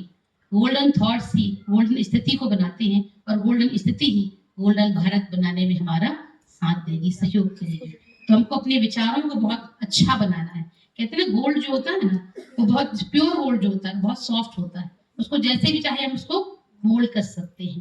तो ऐसे ही अगर हमारे विचार बहुत गोल्ड होंगे, हाँ, सोने की तरह होंगे, हाँ, स्वर्णिम मतलब गोल्ड, अगर हमारे विचार सोने की तरह होंगे, अच्छे होंगे, तो हम सबको अच्छा बना सकेंगे, है ना। नहीं तो फिर क्या होता है, देखो एक बच्चा जब बड़ा होता है, बड़े होने के बाद जब उसकी शादी होती है, देखो तब तक तो माँ की हर परिवार बहुत अच्छा था, माँ बाप को बहुत प्यार करता था, शादी हुई, पत्नी आई घर में, फिर वही माँ बाप बुरे लगने लगे। फिर क्या कहती है माँ, उसकी पत्नी, या अब इनको वृद्धाश्रम भेज दो। क्यों भाई, अभी क्या हो गया, कहाँ से आके तो नहीं आ गए ना माता पिता के पास, क्यों वृद्धाश्रम भेज दो, क्या हो गया ऐसा। तो देखो एक स्त्री के नकारात्मक चिंतन से पूरा परिवार फिर बिखर जाता है। तो वृद्धाश्रम भेज दो मतलब क्या, तो कितना आज चारों तरफ, विदेशों में तो ये चलन है, लेकिन आज भारत के अंदर भी बहुत सारे वृद्धाश्रम खुलते जा रहे हैं, हाँ? क्योंकि आज एक दूसरे को सहन हम नहीं कर पा रहे। तो हमारे अंदर सहनशीलता क्यों, नारी का मतलब ही सहन शक्ति। आज पृथ्वी माँ कितना सहन कर रही, अगर वो सहन करना छोड़ दे तो सारे रसातल में समा जाए हम सब। लेकिन ऐसे ही हम सब वहां है ना, भगवान ने इतना ऊंचा दर्जा दिया है नारी का, माँ का, तो हमको भी हमारे अंदर पहली जो हमारे अंदर विशेषता होनी चाहिए वो सहन शक्ति, वो हमारे अंदर होना चाहिए। पूनम बहन जी ने हमको हाँ रियलाइज कराया, हाँ पक्का कराया कि हमको कौन कौन से गुण रोज अपने अंदर हाँ स्मृति मिलाने की मैं सहनशील आत्मा हूँ। जब आप सहनशील बनेंगे तो हर बातों को अपने समा जाएंगे, और माँ के अंदर वो गुण होते हैं कि सब कुछ समा जाती। तो हमको अपने अंदर क्या करना है, सब कुछ समाते जाना है, जहाँ बोलना वहाँ बोलना भी है, कमजोर नहीं बनना है। नारी शक्ति है, कमजोर नहीं, कोमल है लेकिन कमजोर नहीं है। तो हमको अपनी शक्ति को पहचान करके जागृत करना है, अपने आप को आगे बढ़ाना है। ऐसा नहीं कि कोई, और अपने शरीर, जैसे कहते हैं ना, नारी ने नर को तारा, तारा मतलब उसका उद्धार किया, उसको उठाया। कहते नारी जब जागृत होती है तो नर भी जागृत होता है, अगर नारी गिरती है तो नर भी गिरता है। क्यों, क्योंकि नारी का जब चरित्र का उत्थान होता है तो नर उसका उद्धार होता जाता है। इसलिए हमको अपने चरित्र पर ध्यान देना। आज अपने जो आज हम फैशनेबल दुनिया में जा रहे हैं ना, बहुत फैशन करते ये करते, इससे थोड़ा टाइम निकाल करके जो पैसा हम फालतू बर्बाद कर रहे हैं, ज्यादा फैशन करो, अच्छी बात है, सजावट भी करनी अच्छी, चाहे मेकअप करो, सब कुछ, लेकिन टू मच मत करो। आज घंटों घंटों पार्लर में बैठे रहते हैं, कोई फायदा तो है नहीं। जो भगवान ने बना के दिया है ना वैसे ही रहेंगे। अब कितना ही मेकअप कर लो आप, हैं, कितना ही मेकअप कर लो, थोड़ी देर बाद मेकअप निकल ही जाता है ना। तो जितना टाइम वेस्ट हम वहां कर रहे हैं, उससे जो उसमें जितना व्यय हो रहा है, खर्च हो रहा है, उसका कुछ हिस्सा अगर हम समाज के कार्य में लगाएं तो उससे हमको खुशी हो कि हम कुछ कर रहे हैं। अपने तक जीवन नहीं जीना है। हाँ, भगवान ने कहा है कि तुम देना सीखो, सबके लिए कुछ करो, तो आपको खुशी होगी, तभी हम भारत को श्रेष्ठ बना सकेंगे। अगर हम सब मिलकर के कुछ करेंगे और अपने आप को पहले देखेंगे कि मेरे अंदर क्या कमी है, क्या ऐसा कुछ है, तो जब हम अपने आप को आत्मा समझेंगे ना, अध्यात्म से जुड़ना बहुत जरूरी है। अगर हमें ऐसे ही जीवन जीना है बिना अध्यात्म के, तो हमारा जीवन तो नीरस ही रहेगा, और हम कुछ ना कुछ हम ऐसा गलत करते ही जाएंगे। क्योंकि ये दुनिया अभी कैसी कलियुग की दुनिया है, पाप सिर पर चढ़ के बोल रहा है, सबके अंदर कुछ ना कुछ है। ऐसा नहीं पुरुषों के अंदर ही सब कुछ है, नारियों के अंदर भी कुछ है। तो नारी को क्या करना पड़ेगा, काली बनना पड़ेगा, अपने आप अपने चरित्र को खड़ा रखने के लिए। और जो मनुष्य पुरुष आत्मा कुछ पाप कर्म करने वाली है, उसको भी सबक सिखाना पड़ेगा। काली बन जाएगी तो सबक सिखा पाएगी, और उसको भी पाप कर्म करने से रोक पाएगी। जो आज पुलिस कचहरी के चक्कर लगते हैं ना, और पैसा खर्च होता है, वो भी बच जाएगा। तो उसके लिए अपने को दुर्गा रूप में, नारकाली रूप में अपने आप को जागृत करना पड़ेगा, अपनी शक्तियों को पहचानना पड़ेगा कि मैं ऐसी वैसी नहीं हूँ, मैं तो सशक्त हूँ। अपने अंदर सशक्तिकरण को जागृत करना पड़ेगा, मैं नारी हूँ, बहुत सशक्त हूँ। जब अपने आप को इस रूप में देखेंगे, ऐसा नहीं कि मंदिर में जाकर के हमने देवियों की पूजा कर ली, वो देवियां महान है, हम कुछ नहीं है, नहीं। भगवान ने यहाँ कर कहा कि तुम सब शक्ति हो, शिव की शक्ति हो, महान हो, तुम जो चाहे वो कर सकती हो, तुम्हारे संकल्पों में बहुत शक्ति है, तुम जो सोचोगी, जैसा सोचोगी वैसा कर सकती हो। तुम कर सकते हैं ना। और आज भगवान ने तो ये बात पक्का कर दी कि जो हमारे विचार होंगी, हाँ, क्योंकि भगवान ने आते ही हमको कहा कि बच्चे पवित्र बनो, और पवित्रता की को धारण की आत्मा जो विचार करती है उसके विचार पूरे होते हैं। अगर आप गलत भी करोगे तो भी पूरे हो जाएगी, लेकिन हमें गलत करने की भगवान ने हाँ ने छुट्टी नहीं दी है, इसलिए हमको सबके प्रति अच्छे विचार रखने हैं, अच्छी भावना रखनी है, अच्छा सोचना है। तो जब हम अच्छा सोचेंगे तो हमारे अंदर जो 7 गुण आत्मा के हैं, सुख, शांति, आनंद, प्रेम, बलिष्ठता, ज्ञान और शक्ति, इन 7 गुणों को हमको जागृत अवस्था में रखना है। जब ये 7 गुण जागृत अवस्था में रहेंगे तभी हम पूरे भारत को, पूरे विश्व को स्वर्णिम भारत बना सकते हैं और तभी हमारी पूजा भी हो सकती है। तभी वंदे भारत वंदे मातरम का गायन जो हुआ है वो कहेगा, हर नर आपकी पूजा करेगा। लेकिन देखो मंदिर में पूजा करते हैं जाके देवियों की, तो आपकी भी पूजा करेंगे वो, घर में भी आपके आगे नतमस्तक होंगे, लेकिन आपके अंदर वो दिखाई देना चाहिए, देवत्व दिखाई देना चाहिए, तब आपकी वो पूजा करेंगे, वो भी आपके आगे नतमस्तक हो जाएंगे। लेकिन इसके लिए हमको अपने चरित्र को बहुत ऊंचा ढाना पड़ेगा। ठीक है, तो नारी बहुत श्रेष्ठ है, महान है, नारी जो चाहे वो कर सकती है, क्योंकि भगवान अभी स्वयं आकर के नारियों को आगे बढ़ा रहे हैं। हाँ, भगवान ने कहा तुम जो चाहे वो कर सकती, क्योंकि नारी सृष्टि की कर्ता की सर्वोत्तम कृति है। हाँ, नारी सृष्टिकर्ता की सर्वोत्तम कृति होती है, वे सृष्टि के संपूर्ण सौंदर्य को आत्मसात किए रहती है। हाँ, तो भगवान ने इतना सुंदर हमको जीवन दिया है, नारी बनाया है। नारी बनना अपने आप को बहुत भाग्यवान समझना, क्योंकि नारी है तो संसार है, नारी के बिना संसार की कल्पना करना बेकार है। ओम शांति।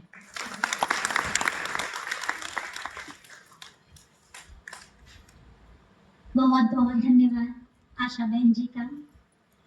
समाज सेवा के क्षेत्र में अपने समर्पण और प्रेरणादायक कार्यों के लिए जानी जाने वाली युवा वेलफेयर की फाउंडर डायरेक्टर आदरणीय बहन भारती मंडोले जी का भी हम सभी हृदय से स्वागत करते हैं, अभिनंदन करते हैं। आज इस शुभ अवसर पर आप हमारे बीच उपस्थित हुए हैं।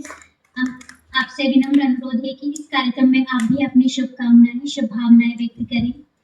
बहन को मैं आपको बता दूं कि समाज सेवा के क्षेत्र में आपको कई अवार्ड मिले हैं। अभी रिसेंट पिछले साल ही आपको प्रधानमंत्री जी अवार्ड दिल्ली में आपको बताएंगे। बहुत सुंदर अवार्ड से आपको सम्मानित किया गया है और इस ब्रह्मा कुमारी ईश्वरी विश्वविद्यालय से भी आप करीब 3 वर्षों से जुड़े हैं और नियमित रूप से जब भी आपको समय मिलता है आप राजयोग का अभ्यास करते हैं। आपसे भी हम आपके विचार जानते हैं।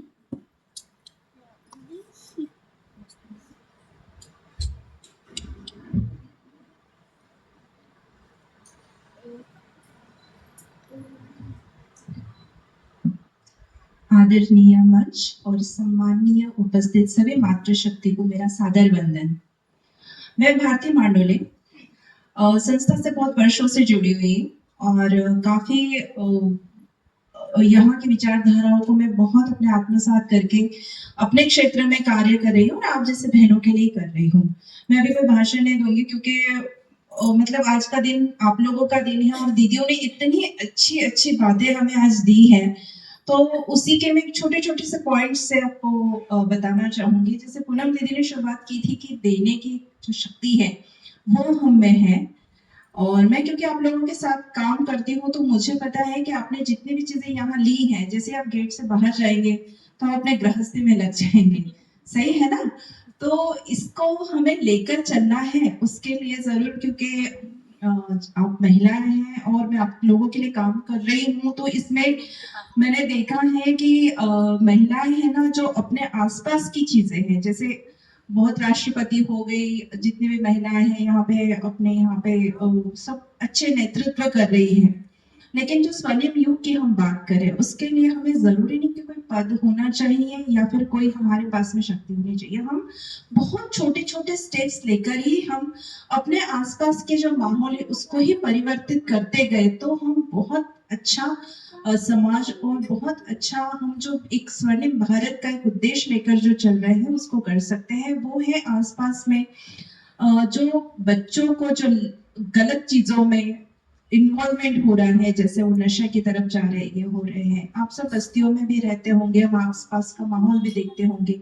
हम क्या करते हैं जब हम देखते हैं कि क्योंकि हम इस पे बहुत काम करें कि 6 साल का बच्चा सिगरेट पी रहा है, टोबैको का सेवन कर रहा है, तो हम क्या करते हैं, हम इग्नोर कर देते हैं, हम ध्यान नहीं देते कि हाँ हमें क्या करना। लेकिन आप लोगों को पता ही नहीं होगा कि आपके बच्चे भी उनके देखा देखी या ये सब चीजों में बहुत इन्वॉल्व हो रहे हैं। तो हमें क्या करना है? क्या हमें उनको जाने देना है? हमें छोड़ देना है कि जो कर रहे हैं वो करें? नहीं, हमें स्टेप्स उठाने हैं। तो हम लोगों ने एक मुहिम चलाई है, वो है 100 स्टेप्स। 100 स्टेप्स ऐसे हैं जो कि हमारी जो महिलाएं हैं, जितने भी स्लम्स में कार्य कर रही हैं, उनको हमने सिखाया है कि महिलाएं 100 महिलाएं एक मोहल्ले में है, जो आप अगर हफ्ते में एक दिन इकट्ठा होती हैं और अपने क्षेत्र के अच्छे भले के लिए अगर कुछ सोचती है, तो क्या उसमें कोई बुराई नहीं है। अगर महिलाएं, आप देखा होगा कि बच्चों के साथ में बहुत गलत हो रहा है, आपको पता ही नहीं कि आपके ही परिवार के, आपके ही पड़ोसी किस उद्देश्य से आपके बच्चों के साथ में है, नहीं है। तो हम क्या सोचते हैं कि अगर बच्चा कुछ गलत आदतों में है, तो उसके ऊपर एक छोटी सी आप लोग खुद ही क्लास लगा लीजिए। उसमें हम अच्छे से ज्ञान, दीदियां बहुत जगह जाती हैं, उनको ही बुला के आप एक अच्छे से प्रवचन, मतलब एक उनको सही मार्ग या सही दिशा की तरफ आप लेकर जाइए कि उनको बताइए कि आप ये गलत कर रहे हैं, उसके कितने दुष्परिणाम आपके ऊपर हो सकते हैं। दूसरा, हमने ये किया है कि जो भी बच्चियां हैं, अगर कोई महिलाएं काम पे जा रही है, तो कोई पीक टाइम में तो वहां की दादियां हैं या बुजुर्ग महिलाएं हैं, वो तो घर में ही रहती हैं। क्या हम ऐसा नहीं कर सकते हैं कि वहां की बच्चियों को, जो महिलाएं हैं 4 घंटे के लिए, 2-3 घंटे के लिए अगर काम पे जा रही हैं, तो उन बच्चियों को अवेयर नहीं, मतलब उनकी केयर करने के लिए सिर्फ वो 10 बच्चियों को एक ग्रुप बना ले, एक घर में रहे और दादी उनके ऊपर निगरानी रखे या ध्यान रखे।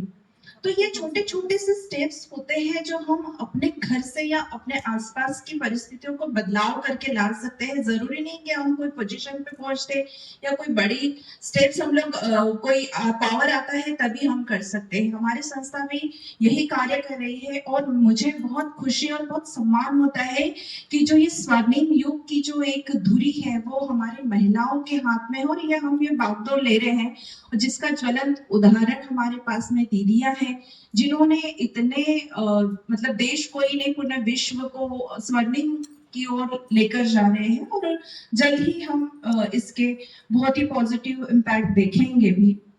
छोटी सी एक बात यह है कि बच्चियों की सेफ्टी बहुत जरूरी है। रास्ते से चल रही है, जा रही है, तो उनको भी हम देखते हैं कि कोई छेड़छाड़ की भी बातें होती हैं तो हम इग्नोर करते हैं। तो सबसे पहली ये चीज करनी है कि हमारे बच्चियों को बहुत वॉल्यूम, हम बोलते हैं उसको, की आवाज देनी है कि कोई भी अगर गलत इशारा कर रहा है या कोई किसी तरीके से गलत छेड़छाड़ हो रही है उसके साथ में, तो उसको चिल्लाना है। अगर वो बस में ट्रैवल कर रही है, उसको चुप नहीं रहना है, क्योंकि हम क्या करते हैं, इस चीज से सामने वाले को बढ़ावा देते हैं। ये तो बहुत मतलब छोटी बातें हैं जो मैं आपको बता रही हूँ, लेकिन ये बहुत जरूरी बातें हैं जो हमें, अगर हमारे बच्चों को हम सिखाते हैं तो आने वाले समय में हम एक अच्छा वातावरण उनको देंगे, जिनको मतलब अभी ये स्थिति हो रही है कि हम उनको कैसा एटमॉस्फेयर दे रहे हैं। दीदी ने कहा कि महिलाओं को अगर माइनस कर दिया जाए तो क्या होगा। मुझे ऐसे ही एक जगह कहा गया था, एक मीटिंग चल रही थी, बहुत सारे लोग थे वहां, बस गिनी चुने से 3-4 महिलाएं थी हम लोग, और उन्होंने कहा कि आपको क्या चेंजेस चाहते हैं। तो मैंने उनको कहा था, मैं चाह रही थी कि इसमें से पुरुष माइनस हो जाए। अगर इस संसार से माफ करना, क्योंकि महिलाओं का दिन है, तो पुरुषों से मैं पहले माफी मांग लूं। तो अगर इस संसार से पुरुष माइनस हो जाते हैं तो क्या होगा। एक कितना सुंदर एक विश्व लगेगा कि महिलाएं हैं सिर्फ, और मुझे लगता है ना कोई पुलिस की जरूरत है, ना किसी भी मतलब ऐसे प्रशासन की जरूरत नहीं रहेगी, क्योंकि एक मतलब महिलाएं, मैं मानती हूँ कि कुछ हद तक अभी परिवर्तन ऐसा आ रहा है, बच्चियां बिगड़ रही है, जो भी है, हम वातावरण देख रहे हैं, लेकिन इसका कारण भी कहीं ना कहीं हम हैं, जो हम उनको अच्छी शिक्षा या संस्कार नहीं दे पा रहे हैं। तो मैं यही कहूंगी कि सबसे पहले प्रायोरिटी की शिक्षा संस्कार हमें सबसे पहले बच्चों को देना है, साथ में आर्थिक सक्षमता देना है, ताकि वो फाइनेंशियली, मतलब आर्थिक सक्षमता आप लोगों को पता होगी कि हम कुछ ऐसे कार्य करें जिससे हमारी आर्थिक स्थिति मजबूत हो, जिससे हमें आत्मविश्वास मिले। जब हमारे पास आत्मविश्वास रहेगा तो हम अच्छा नेतृत्व कर पाएंगे, और जब हम अच्छा नेतृत्व कर पाएंगे तब हम एक अच्छा स्वर्णिम भारत देख पाएंगे। तो जब आपके पास आत्मविश्वास रहेगा तो डेफिनेटली आपके जो बच्चियां हैं, बहुएं हैं या बहनें हैं, उनको भी आप एक अच्छा वातावरण दे पाएंगे और इसी से हम एक स्वर्णिम भारत का उद्देश्य जो दीदियां लेकर चल रही है वो साकार कर पाएंगे और जो वंदे मातरम का एक जो जीवंत उदाहरण है वो हो पाएगा। और सम्मान मात्र ऐसा ना रहे कि शब्दों में रहे, सम्मान संस्कृति बनना चाहिए। हर पुरुष के नजरों में एक महिला का सम्मान तब हो पाएगा जब हम अपने खुद के एक वजूद रखेंगे, जब उनको ये रियलाइज कराएंगे कि हाँ, महिलाएं बहुत ऊर्जावान है और इनको हम किसी भी तरीके से नीचे नहीं कर सकते हैं, उसको हमें बढ़ाते रहना है। तो बस मैं इसी शब्दों के साथ अपनी वाणी को विराम देती हूँ। धन्यवाद भारती मंडोले जी का भी। अभी कुछ दिन पहले ही आपने बताया कि जब आप सेवा करने जाते हैं तो बहुत बार कुछ ऐसे शब्द भी सुनने को मिलते हैं जो अच्छे नहीं होते, लेकिन फिर भी ये आपका सेवा भाव और समर्पण भाव है कि आप पूरी लगन के साथ अपनी सेवाओं को बहुत सुंदर तरीके से करती हैं। बहुत बहुत धन्यवाद आपका भी। अभी हमारे बीच से बहन पूजा सक्सेना जी आप छुट्टी ले रहे हैं क्योंकि आपकी बहुत ज़रूरी मीटिंग है, तो आदरणीय रेवती जी आपको इस ईश्वरीय परिवार की सौगात प्रदान कर रहे हैं।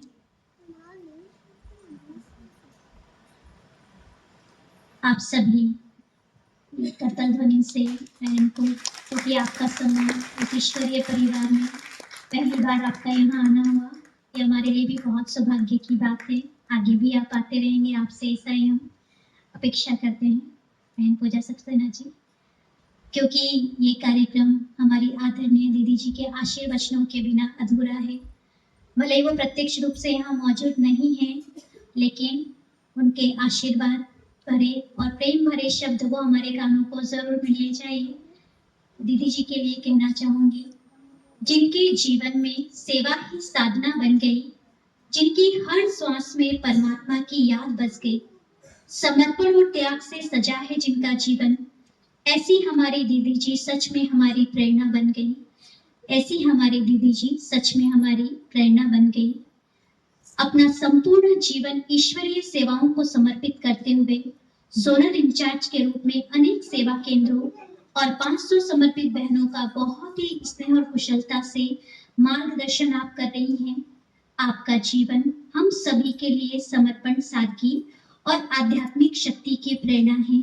ऐसे हमारे आदरणीय दीदी जी का हम जोरदार करतल ध्वनि के साथ में स्वागत करते हैं, अभिनंदन करते हैं। अभी हम वॉइस कॉल के द्वारा आदरणीय दीदी जी से इस कार्यक्रम के लिए उनकी शुभभावनाएं, शुभकामनाएं, उनके आशीर्वचनों को सुनेंगे।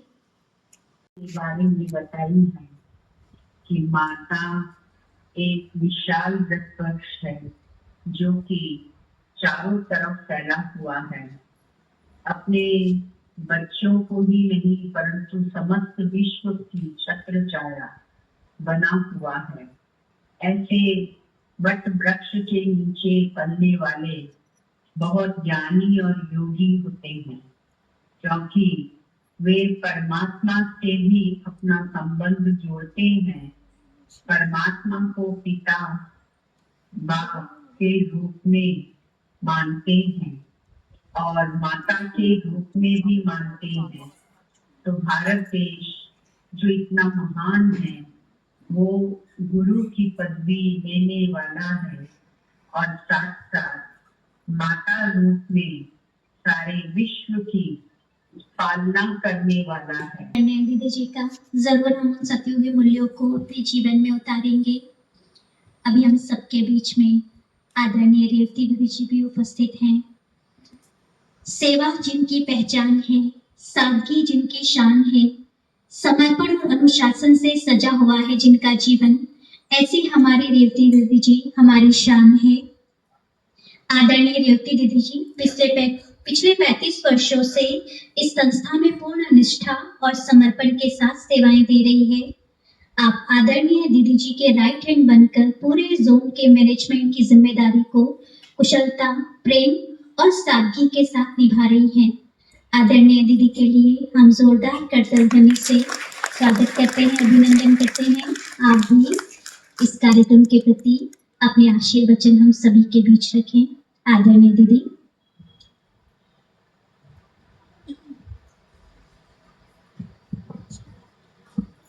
ओम शांति। ओम शांति। आप सब शक्तियों को बहुत बहुत नमन। ओम शांति।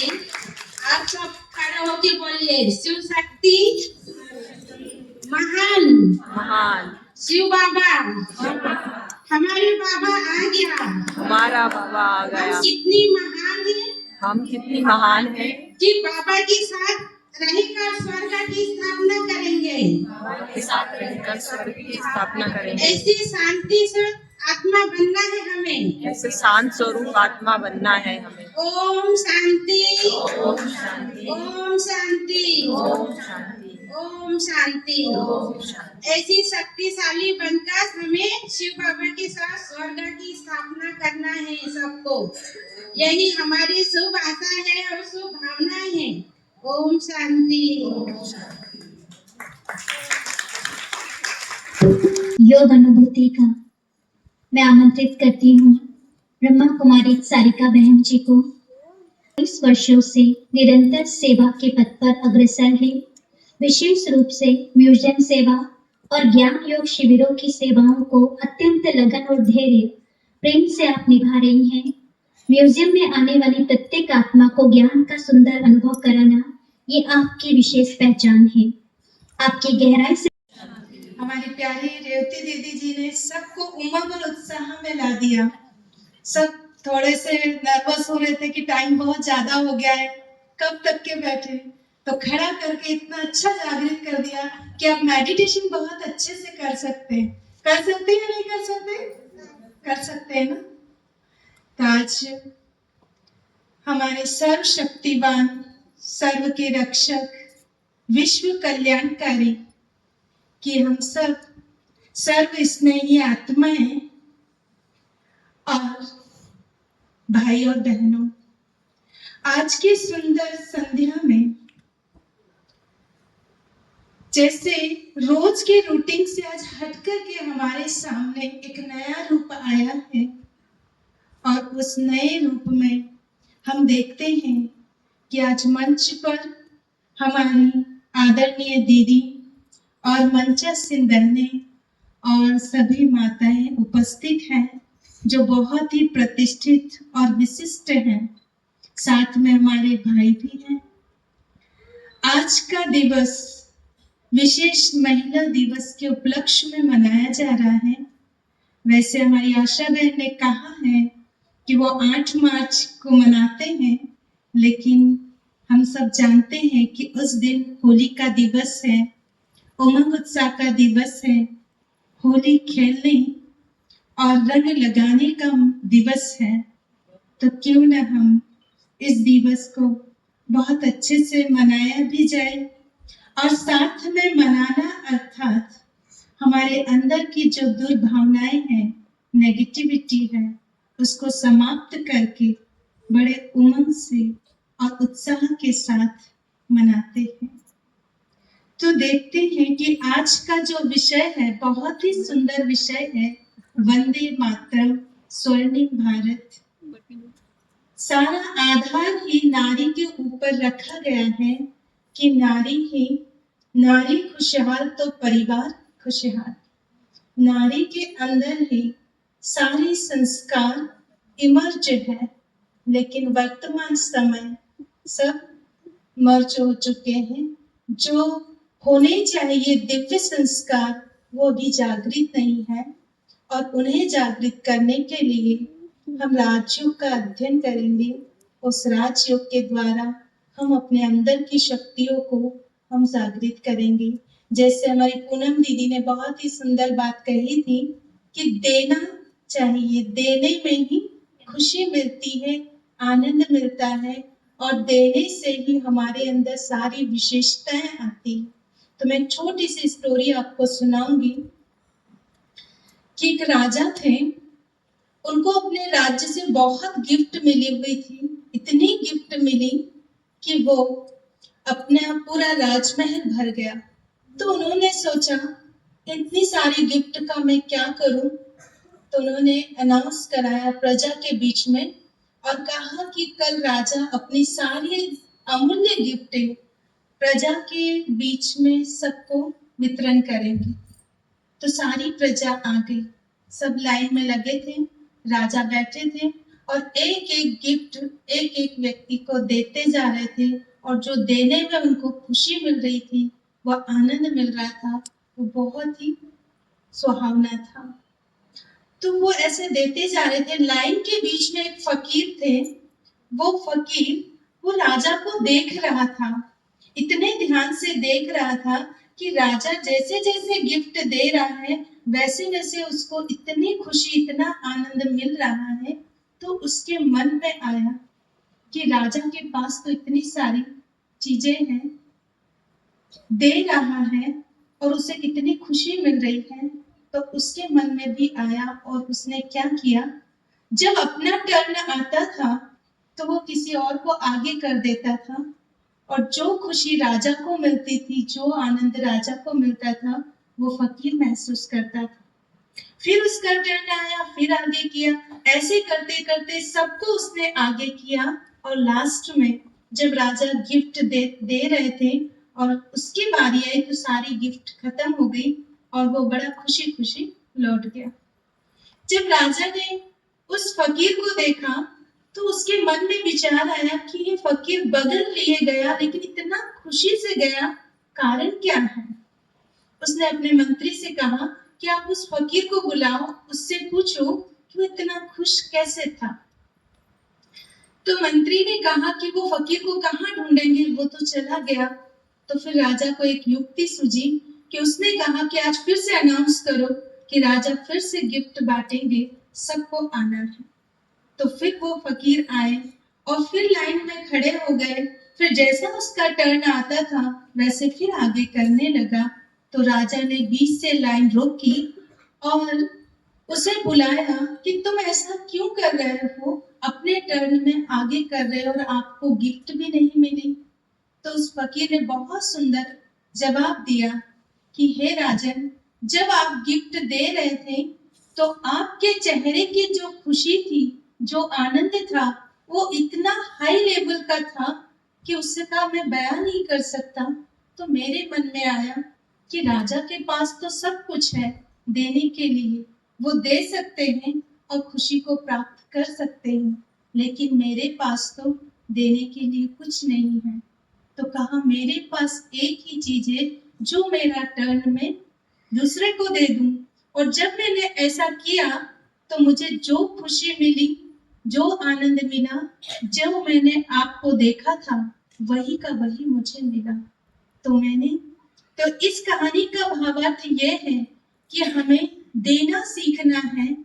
देना सीखेंगे तो हमारे परिवार में भी, हमारे हर कार्य में भी कुशलता प्राप्त होगी और ये देने का संस्कार हम परमपिता परमात्मा से ले सकते हैं। कहते हैं ना कि नदी न पिए अपना जल, न वृक्ष न खाए अपना फल, वो सिर्फ देते रहता है, देते ही रहता है। ऐसे ही हमें परमपिता परमात्मा देना सिखाता है और देने के लिए हमें रोज राजयोग का अध्ययन करना है। अब योग क्या है, छोटा सा मैं बताती हूँ। जैसे दीदी ने कहा कि योग से हम परमात्मा के साथ संबंध जोड़े। योग माना जोड़ना और योग माना अलग होना। तो जब हम अपने को आत्मा समझेंगे कि मैं ये शरीर नहीं हूँ, एक चैतन्य शक्ति आत्मा हूँ, ज्योति बिंदु हूँ और मेरा पिता परमात्मा भी ऐसे ही ज्योति बिंदु सर्वशक्तिवान है।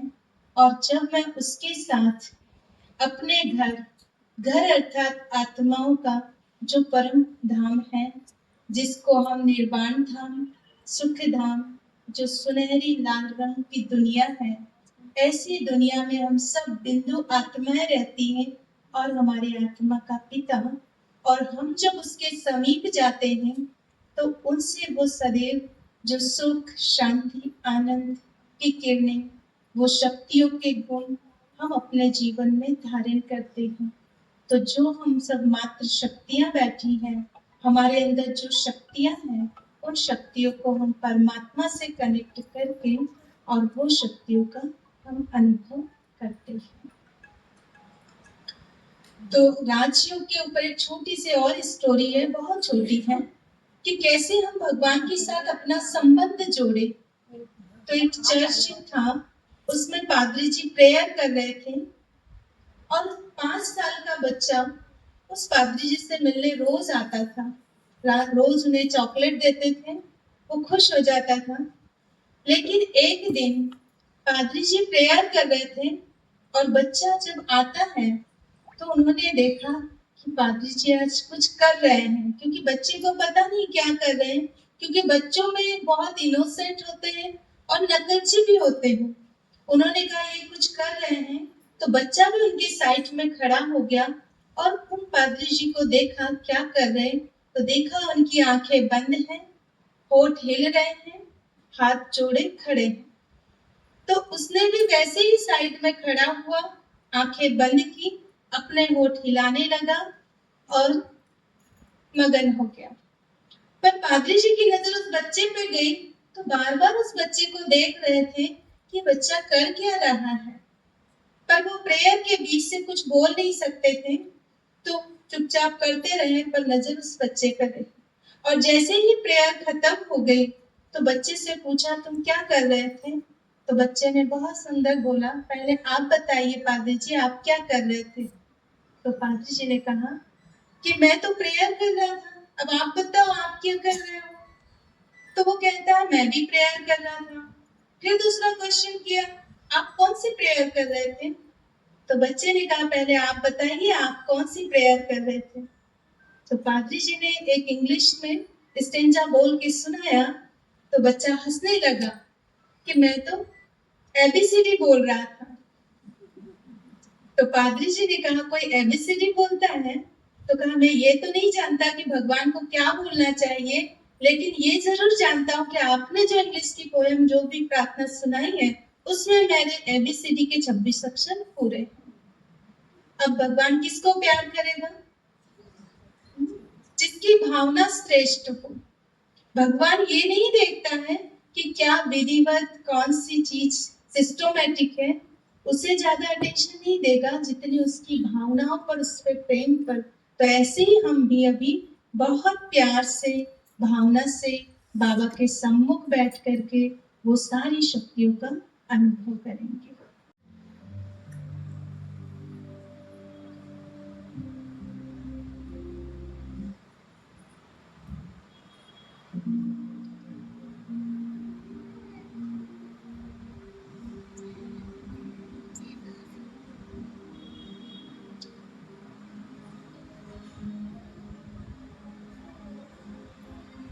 कुछ क्षण के लिए चारों तरफ से अपने मन और बुद्धि को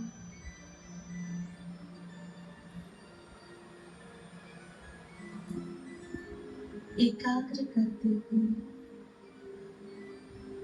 समेटते हुए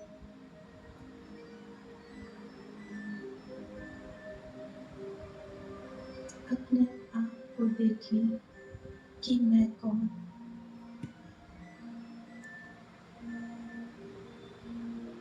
संकल्प की रचना करने वाली,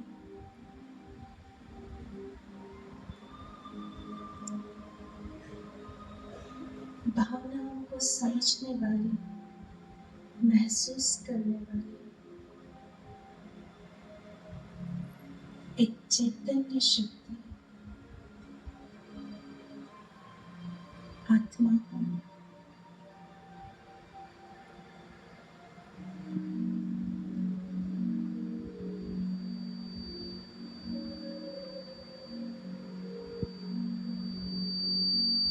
देखिए अपने आप को प्रकृति के बीच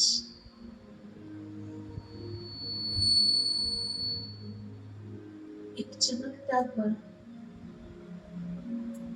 अति सूक्ष्म ज्योति बिंदु आत्मा।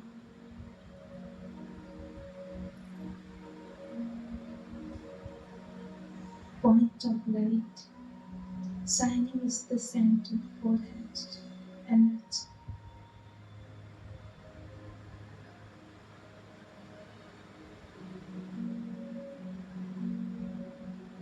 मैं इस शरीर की मालिक हूँ।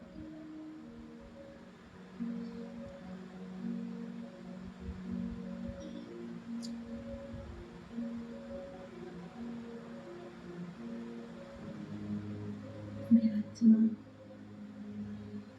शांत स्वरूप हूँ।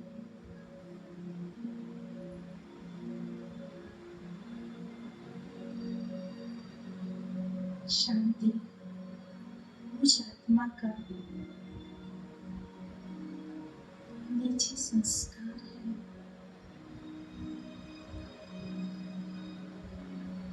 शांति मुझ आत्मा की प्रॉपर्टी है।